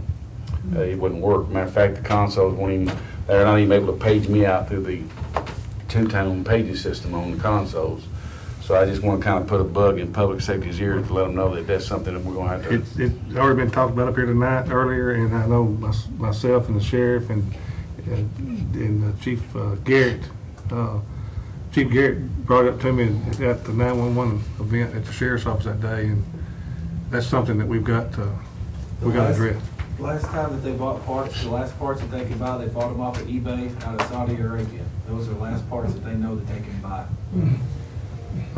And I mean, I know there's a lot of discussion about the repeater system and the towers, and we have all that in place, and we need it in place, and that's all well and good. But if we can't talk to dispatch, and actually there is one console that actually pops up and says "oops," and it just shuts down. And at the screen, it actually comes up "oops" on the screen, and that's just some issues that I'd like to see beneficial that we need to upgrade. Because if we can't page out fire departments, and a lot of and dispatchers we got great dispatchers. They do a magnificent job, but a lot of times I try to listen to the radio 24/7, and I heard it paged out, and they didn't realize. A lot of times they don't realize it because if they don't hear the tones ring back. But anyway, it's just an issue I wanted to bring up to make y'all aware that that is something that we do definitely need to look at. Larry, when that happens, can't we call the ambulance service and have them do the paging, because they are also got the capability? Well, they're just now getting that capability up to speed, because up until we took over the county fire department, they couldn't page out fire at all. But they have the capabilities of doing that now. Well, they had in the past. Well, they got a new dispatch center now. Okay. But they have updated that. They've got the fire, because of rescue issues that were dispatched through EMS are now dispatched through ESO, because they combine with fire. They have I asked them to implement the FireNet on their frequency, where they could have that capability of going to the FireNet and talking to us if needed to be, and they put that channel online so they can communicate with us. And I think they've already got it where the tones are up, where they can tone out.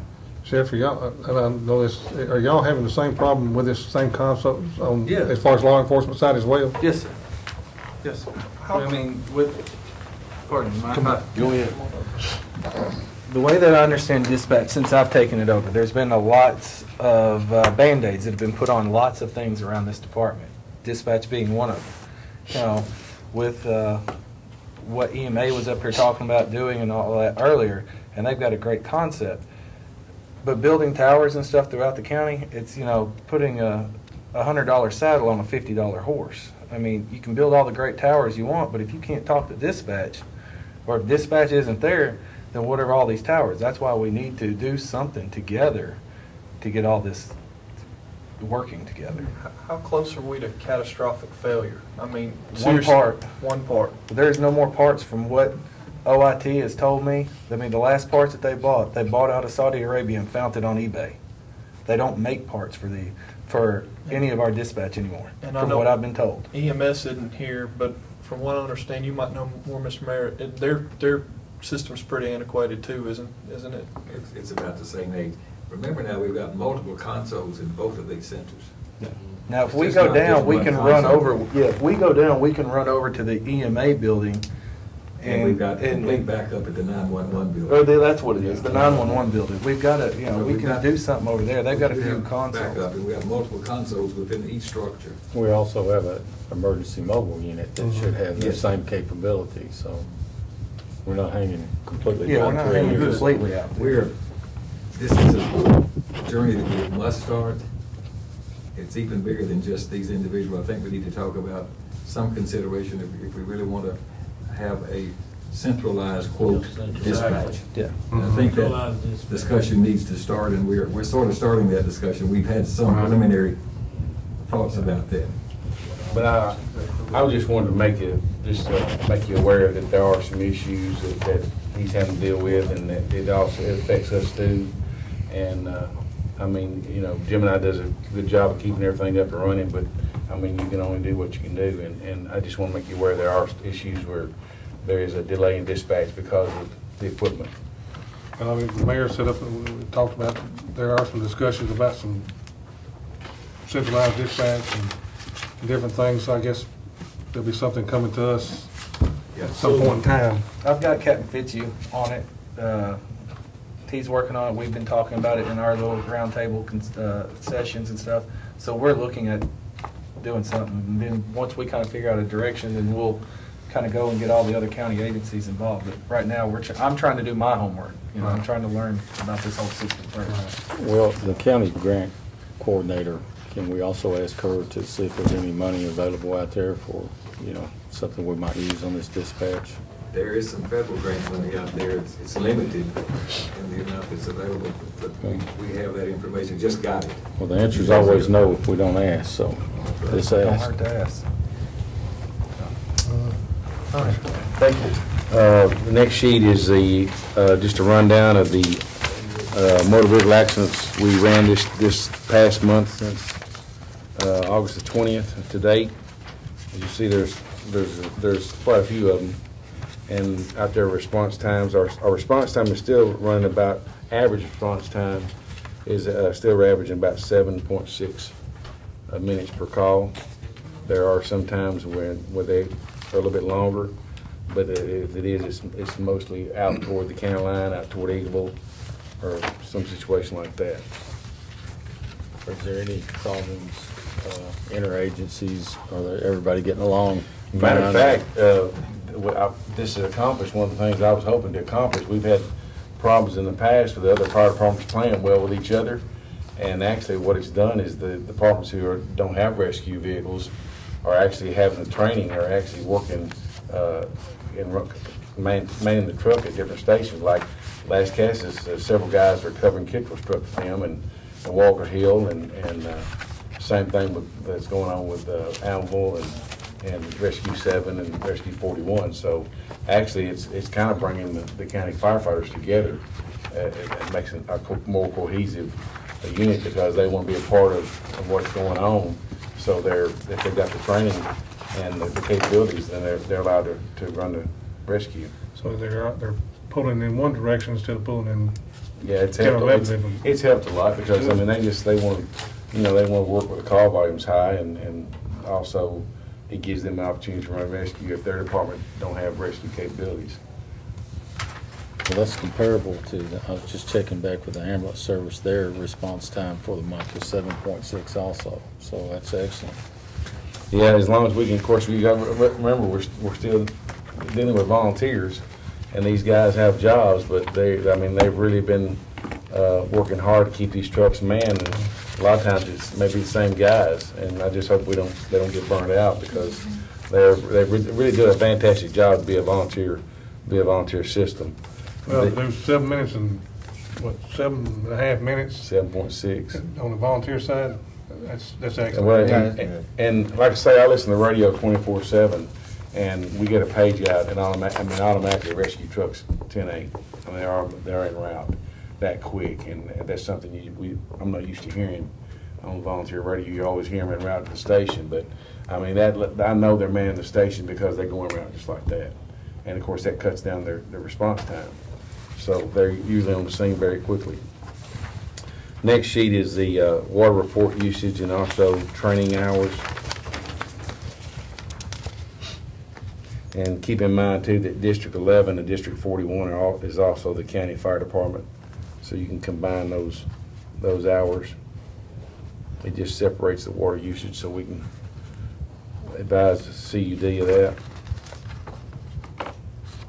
And then the last sheet is also there's water usage and how many per gallons per department.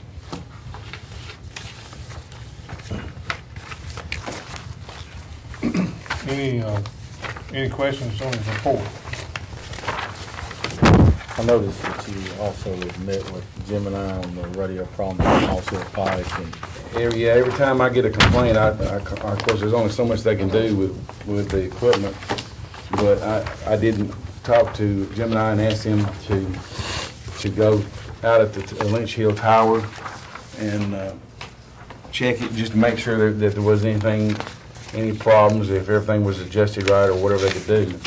So I'm usually keeping in pretty good contact with Gemini on a weekly basis. Are they checking the individual radios for the departments that are having problems too? Well, what I've actually done, I've actually touched every county radio or every portable radio in this county. I've got the capabilities to program these radios on my laptop, and I've been programming mobile radios in the fire trucks, some of their private radios in their vehicles, and all the handheld radios where we're all on the same channel. We all have the same channels, same capabilities.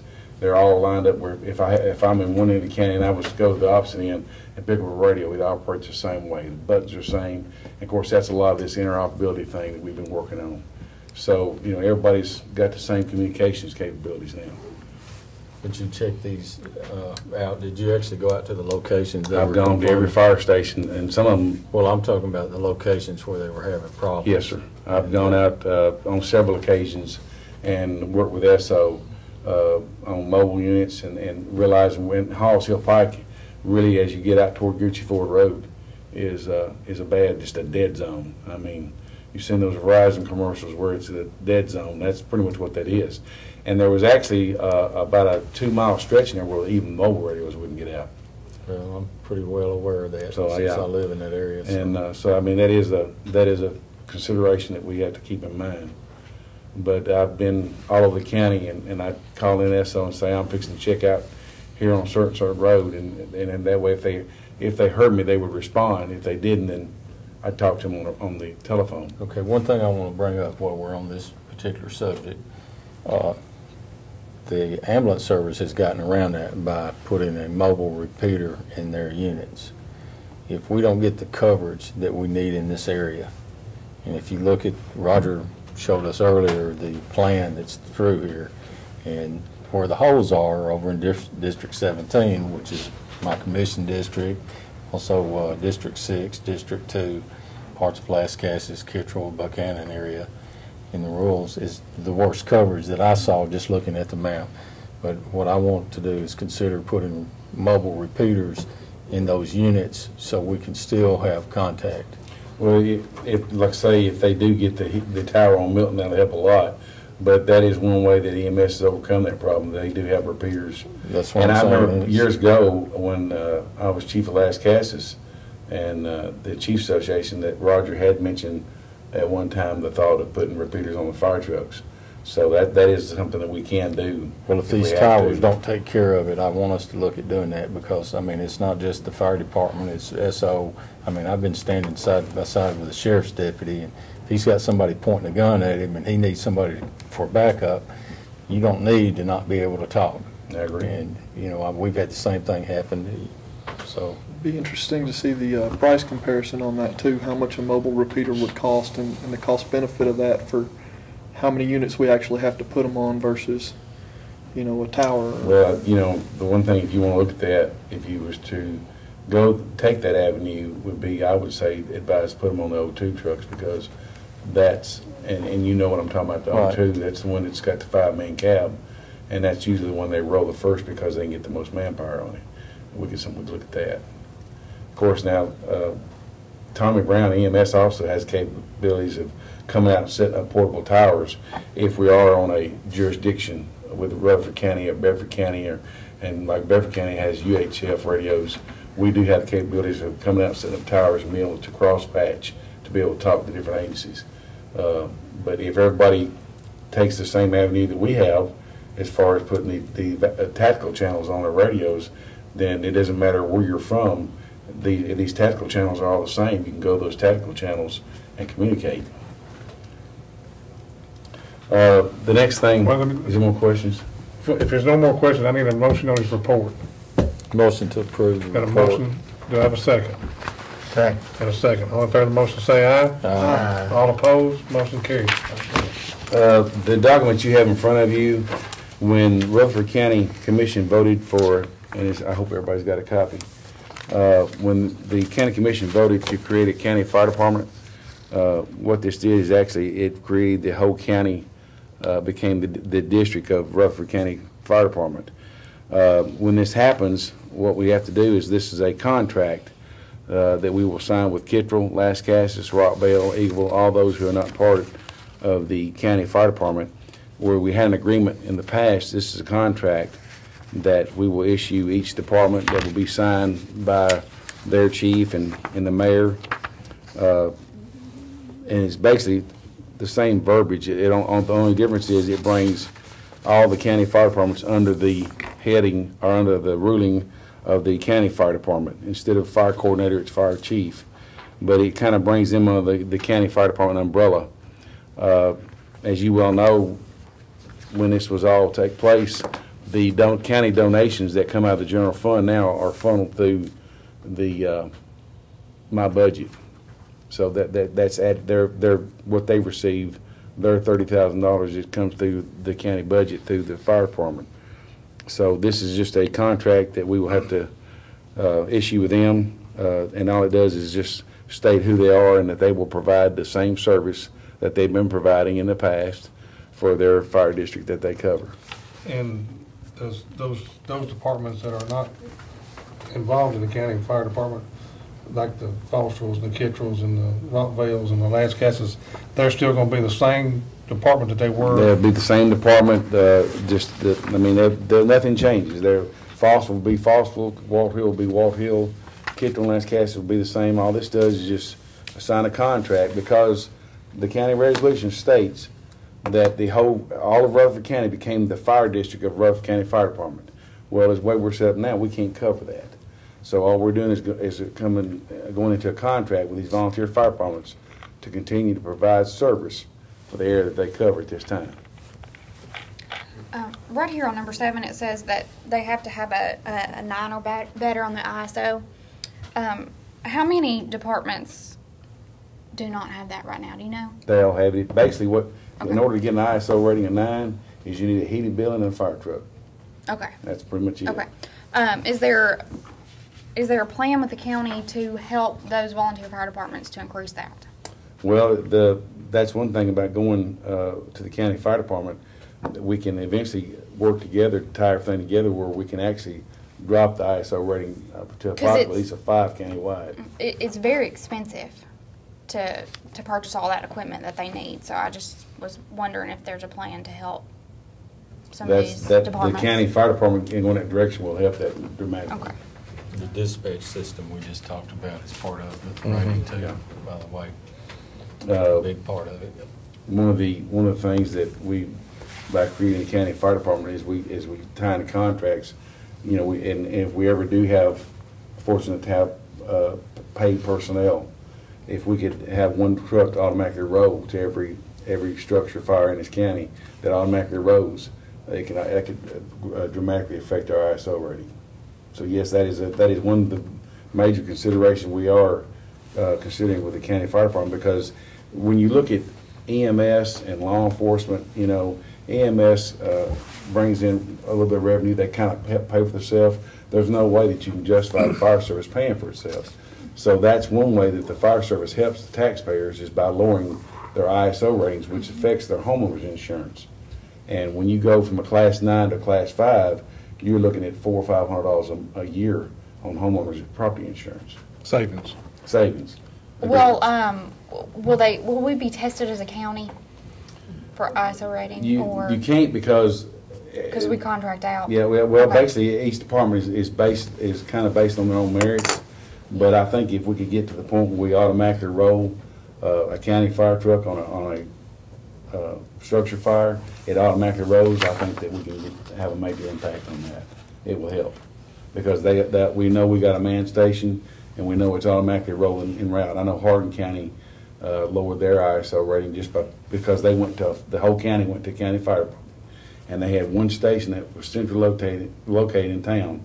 When they had a structure fire, that truck automatically rolled, and because it was, even if it was one person driving the truck, it automatically rolled to a structure fire, and it dropped their ISO rating. Mm-hmm.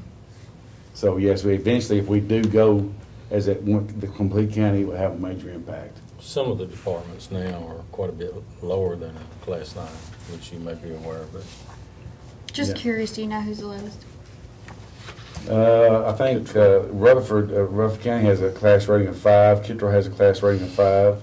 Ammonville, I believe. Ammonville has a 6. Lascasas has a 6. Salem Blackman, I think, 7. Most of them are 7. A few of them are 5. Most of them are 6 or 7s. Rockville's an 8, and I think Fosterville's a 9.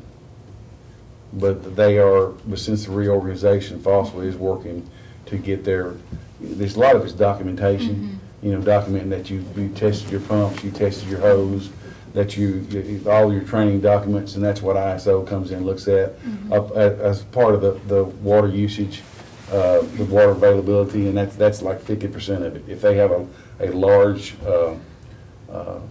resources of water where they can tie into hydrants in that area, that greatly affects it. Something that's gonna help Fosterville out there with that 9 is that new station.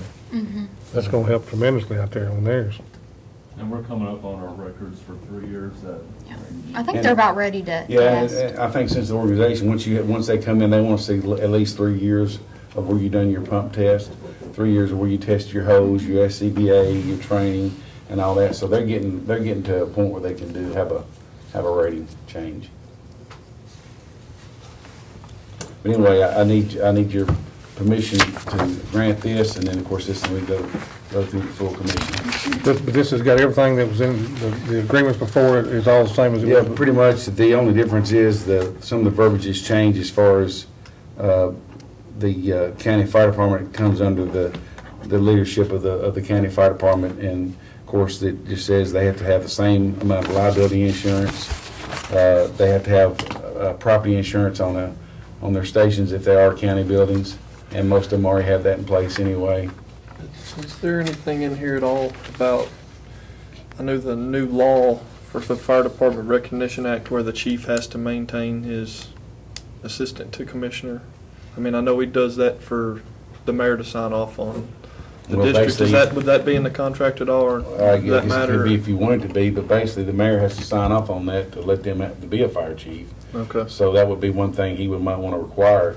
I know that even though if I had still stayed the chief of Lascassas, I would have been grandfathered in, but since I have left and become the county fire chief, I'm going in November to the chief orientation class. In Hardin County, it's a 2-day class, and it's mandatory that I go to that class. 16 hours. So I plan on attending that class, and I think most of them, even the ones who are grandfathered in, have been going to those classes. Okay. Even the ones that don't have to, that they're still taking, because it's a free class.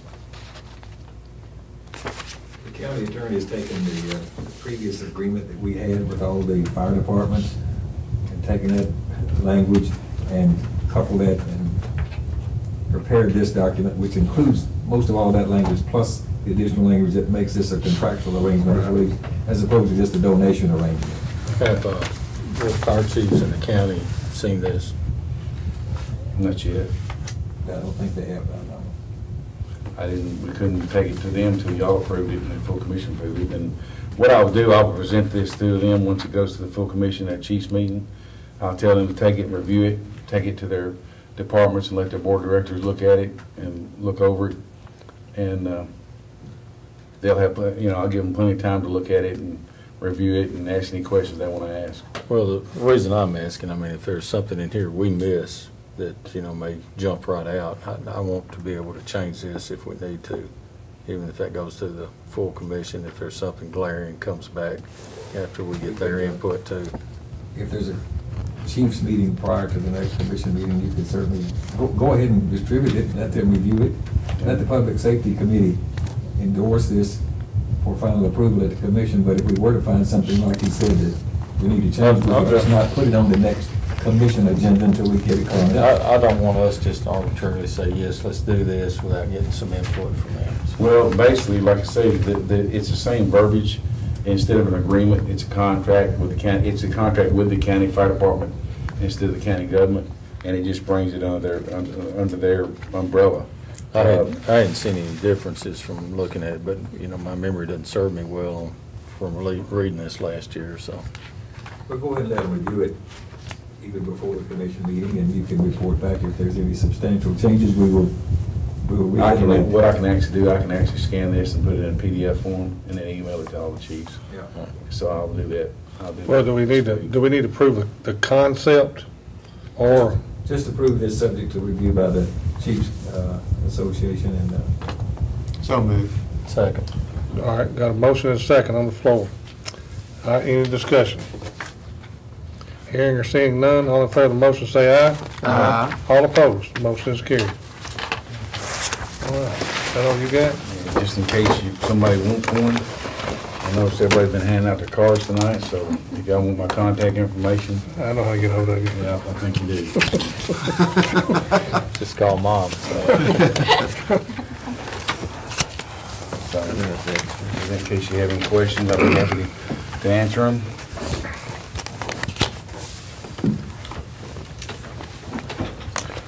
All right. Any other business any commissioner would like to bring up? I've got one that I want to bring up. Is anybody else? I've had Elizabeth Coker.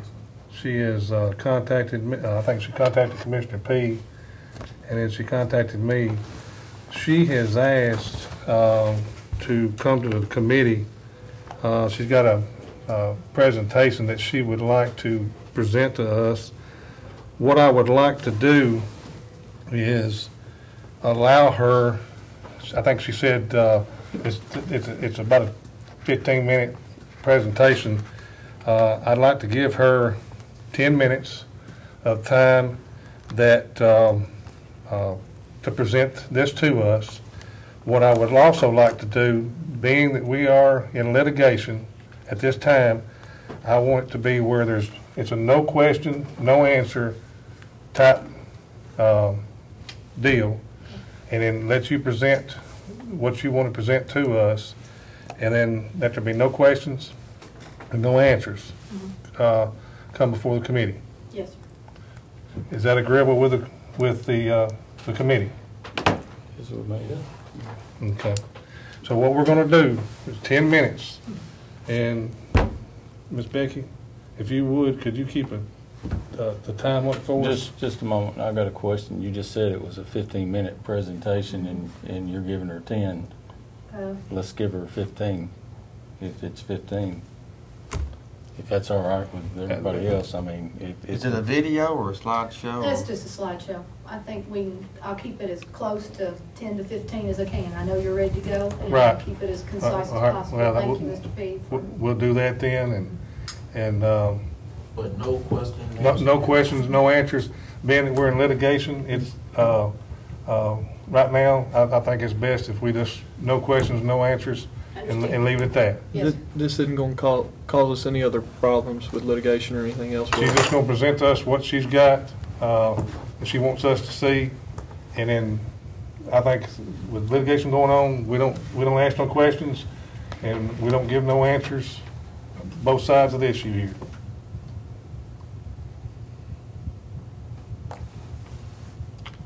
Start it up. We'll start it up. Okay. I will need some assistance. There's a media person downstairs. He's got it up on the big screen. If you'll call him down, I think he's here in the media room. Well, I think they should be on TV. If someone's OIT, if they'd come down.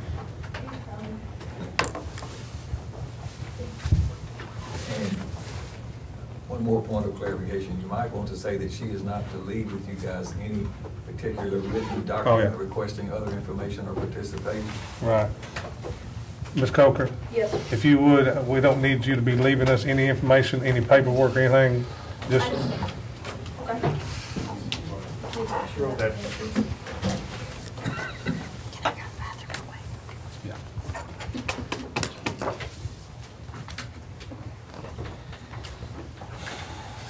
Just let him take that. What's this one here? Is it?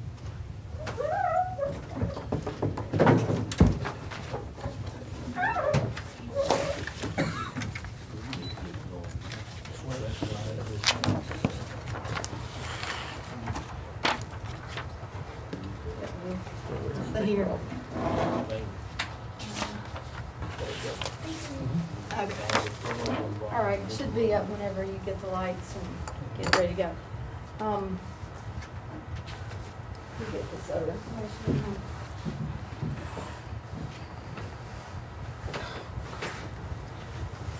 This is the same program or PowerPoint presentation that was presented to Sheriff Arnold on September the 17th. This information has to do with the Islamic Center of Murfreesboro. On July the 17th, July the 22nd. Myself, as a representative of a number of business and community leaders across the county, approached and had an appointment with Sheriff Truman Jones at that point and his chief investigator. We presented him with a letter that was signed with the names of 20 concerned citizens. At that time, we asked him, we filed this request to do a full and thorough investigation of the procedures followed by the Rutherford County Planning Department Director Doug DeMasi and his assistant Elizabeth Inslee on the issue of a conditional use permit regarding the burial of an undisclosed body on the property on Veals Road near Bradyville Pike. From that investigation, we also submitted some other information about another person who was a board member of the Islamic Center. That person's name was Masad Rawash. And I'm going to skip over this one and go straight to Mr. Rawash. Mr. Rawash had a social network page called MySpace. And how all of this started back in May and June when this body was buried over on Veals Road, a number of residents were very curious about it because there was no obituary in the newspaper. There was no marker on the grave itself. It was all rather unusual. There was no funeral home that handled the burial. So a number of these residents became very concerned about who this was that was being buried next door to the Baptist church there on Veals Road. From that, when we congressional candidate Luann Zelenik had made some statements in support of the residents, and the residents had complained that they didn't know what was going on. So she made these statements. Well, a person, an investigator from Washington, D.C. contacted Ms. Zelenik, and he was able to give her this information about one of the board members. The way that he got that information is he had an investigation on a lot of different potential terrorists across the country, and this particular person was someone of interest to this investigator. His name was Steve Emerson, and he operates a study called Jihad Watch. And the information that came up was from Mr. Rawash's MySpace page on the internet. And as you all know, the internet has become the gateway for the younger people to communicate. They don't just communicate, chit-chat. They communicate all about their sentiments, their ideals, their hopes, their aspirations, and their political ideas, etc. So this was very representative of what Mr. Rawash was about. Masad Rawash had his MySpace page up for about 3 weeks when I became involved in this, and I was monitoring this for about 2 weeks, watching this every day of what he had on his MySpace page. He had this picture. It looks very innocuous at first, but what you can see is there's a group of young men. This young man on the right-hand side has an MTSU t-shirt on. This is a camp that's an MAS scout camp in 2006, and he's recruiting. MAS is the Muslims of America Society. That was a recruiting effort, and in addition to that, he had this on his page. That was the actual MySpace address, and he had this on his page prior to a scrub, and a scrub is he cleaned it off. Once he found out that we were watching him, he cleaned it off. This is written in Arabic. It is a Hamas petition. We translated it, and it says, Jerusalem is ours, a document.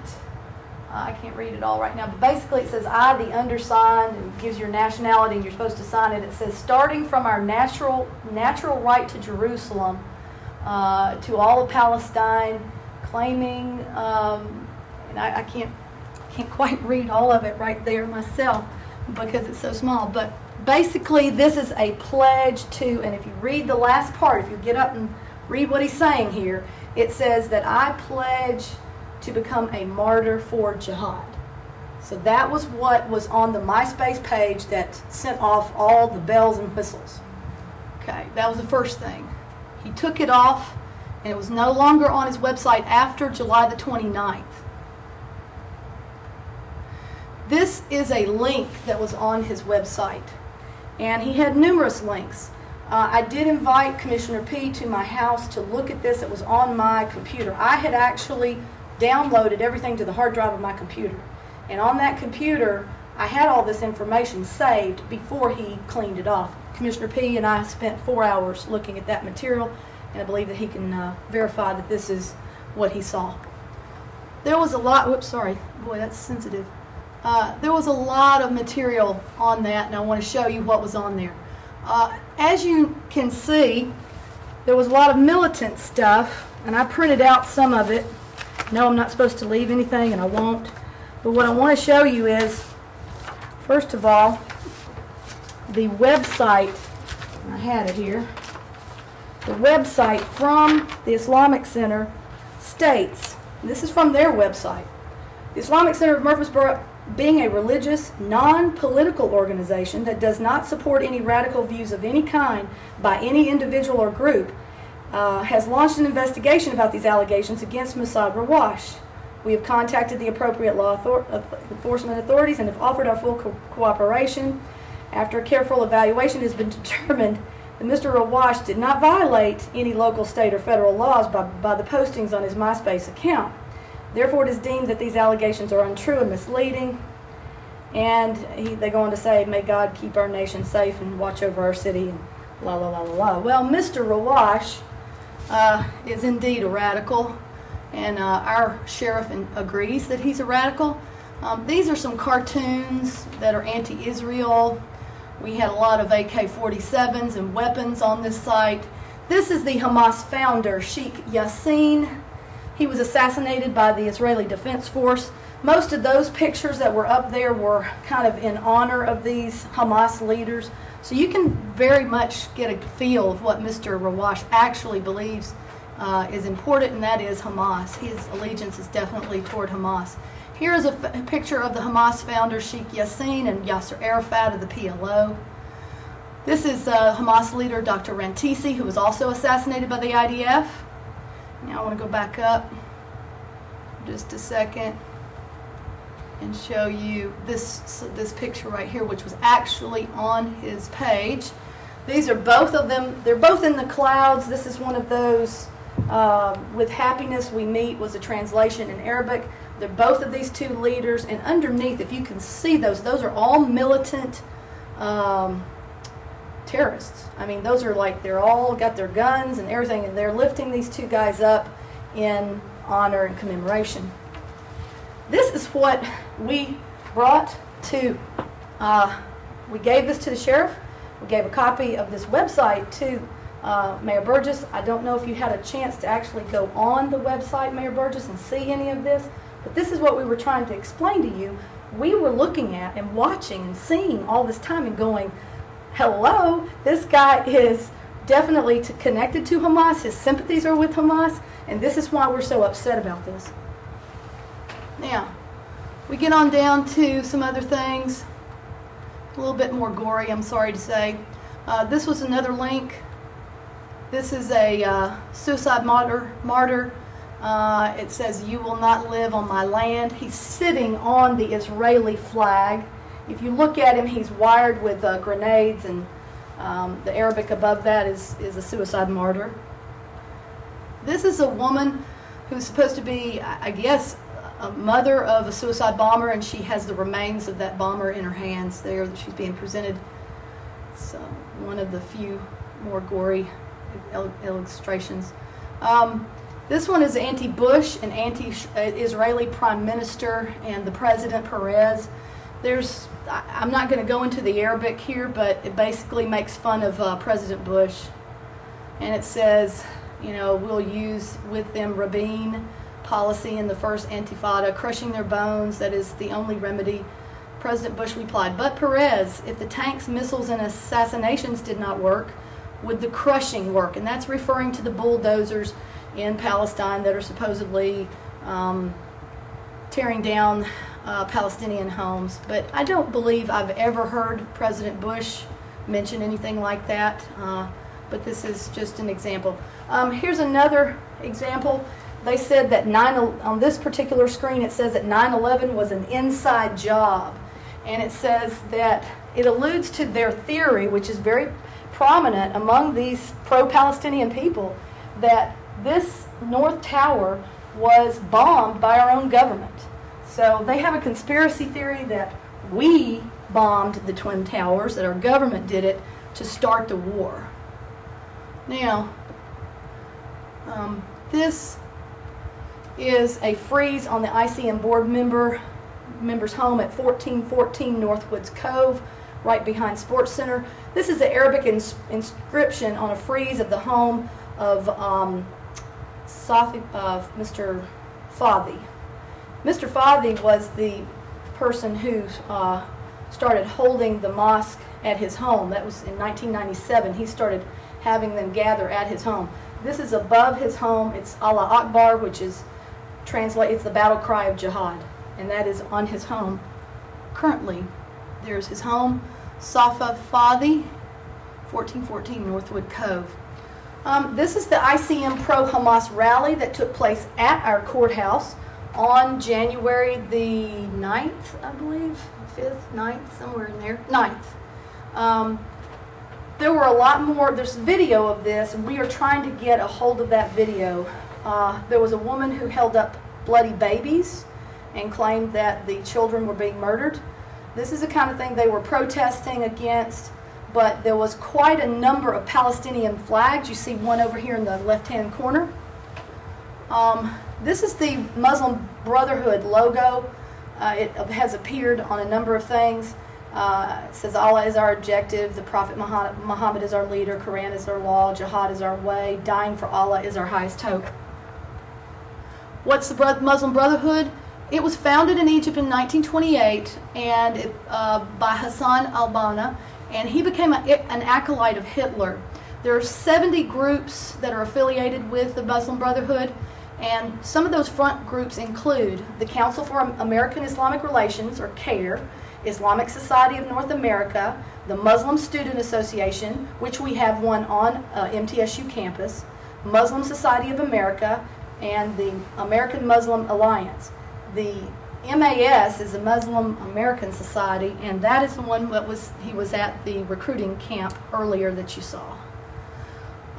They were involved in this Holy Land Foundation trial in Dallas, Texas, and out of that trial came the information that it was a fake charity, and they raised money to go to Palestine, and it all went directly to Hamas. It was something like $12 to $36 million that was funneled directly to Hamas. We picked up some radical materials at the ICM open house this summer. There were 6 pamphlets that were obtained. Of those 6, there were several of those organizations that were attributed to that material. They were passing out material that was not radical, but our people that picked up this material picked it up that was on the rack on the wall. And here's some examples of those. So we have,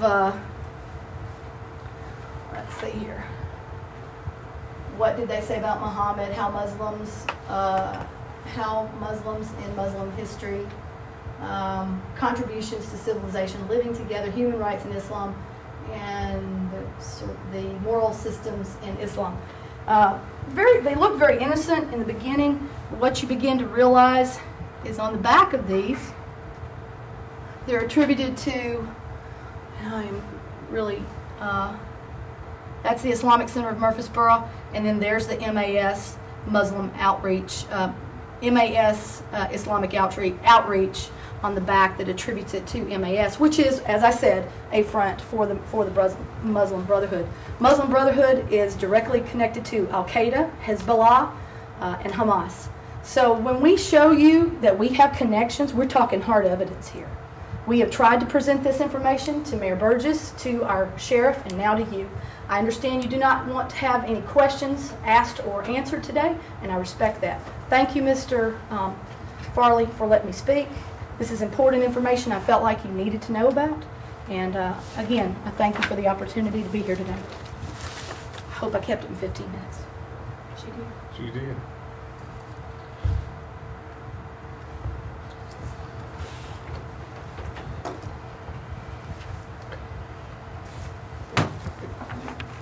And no other business for the committee tonight. We stand adjourned. Thank y'all.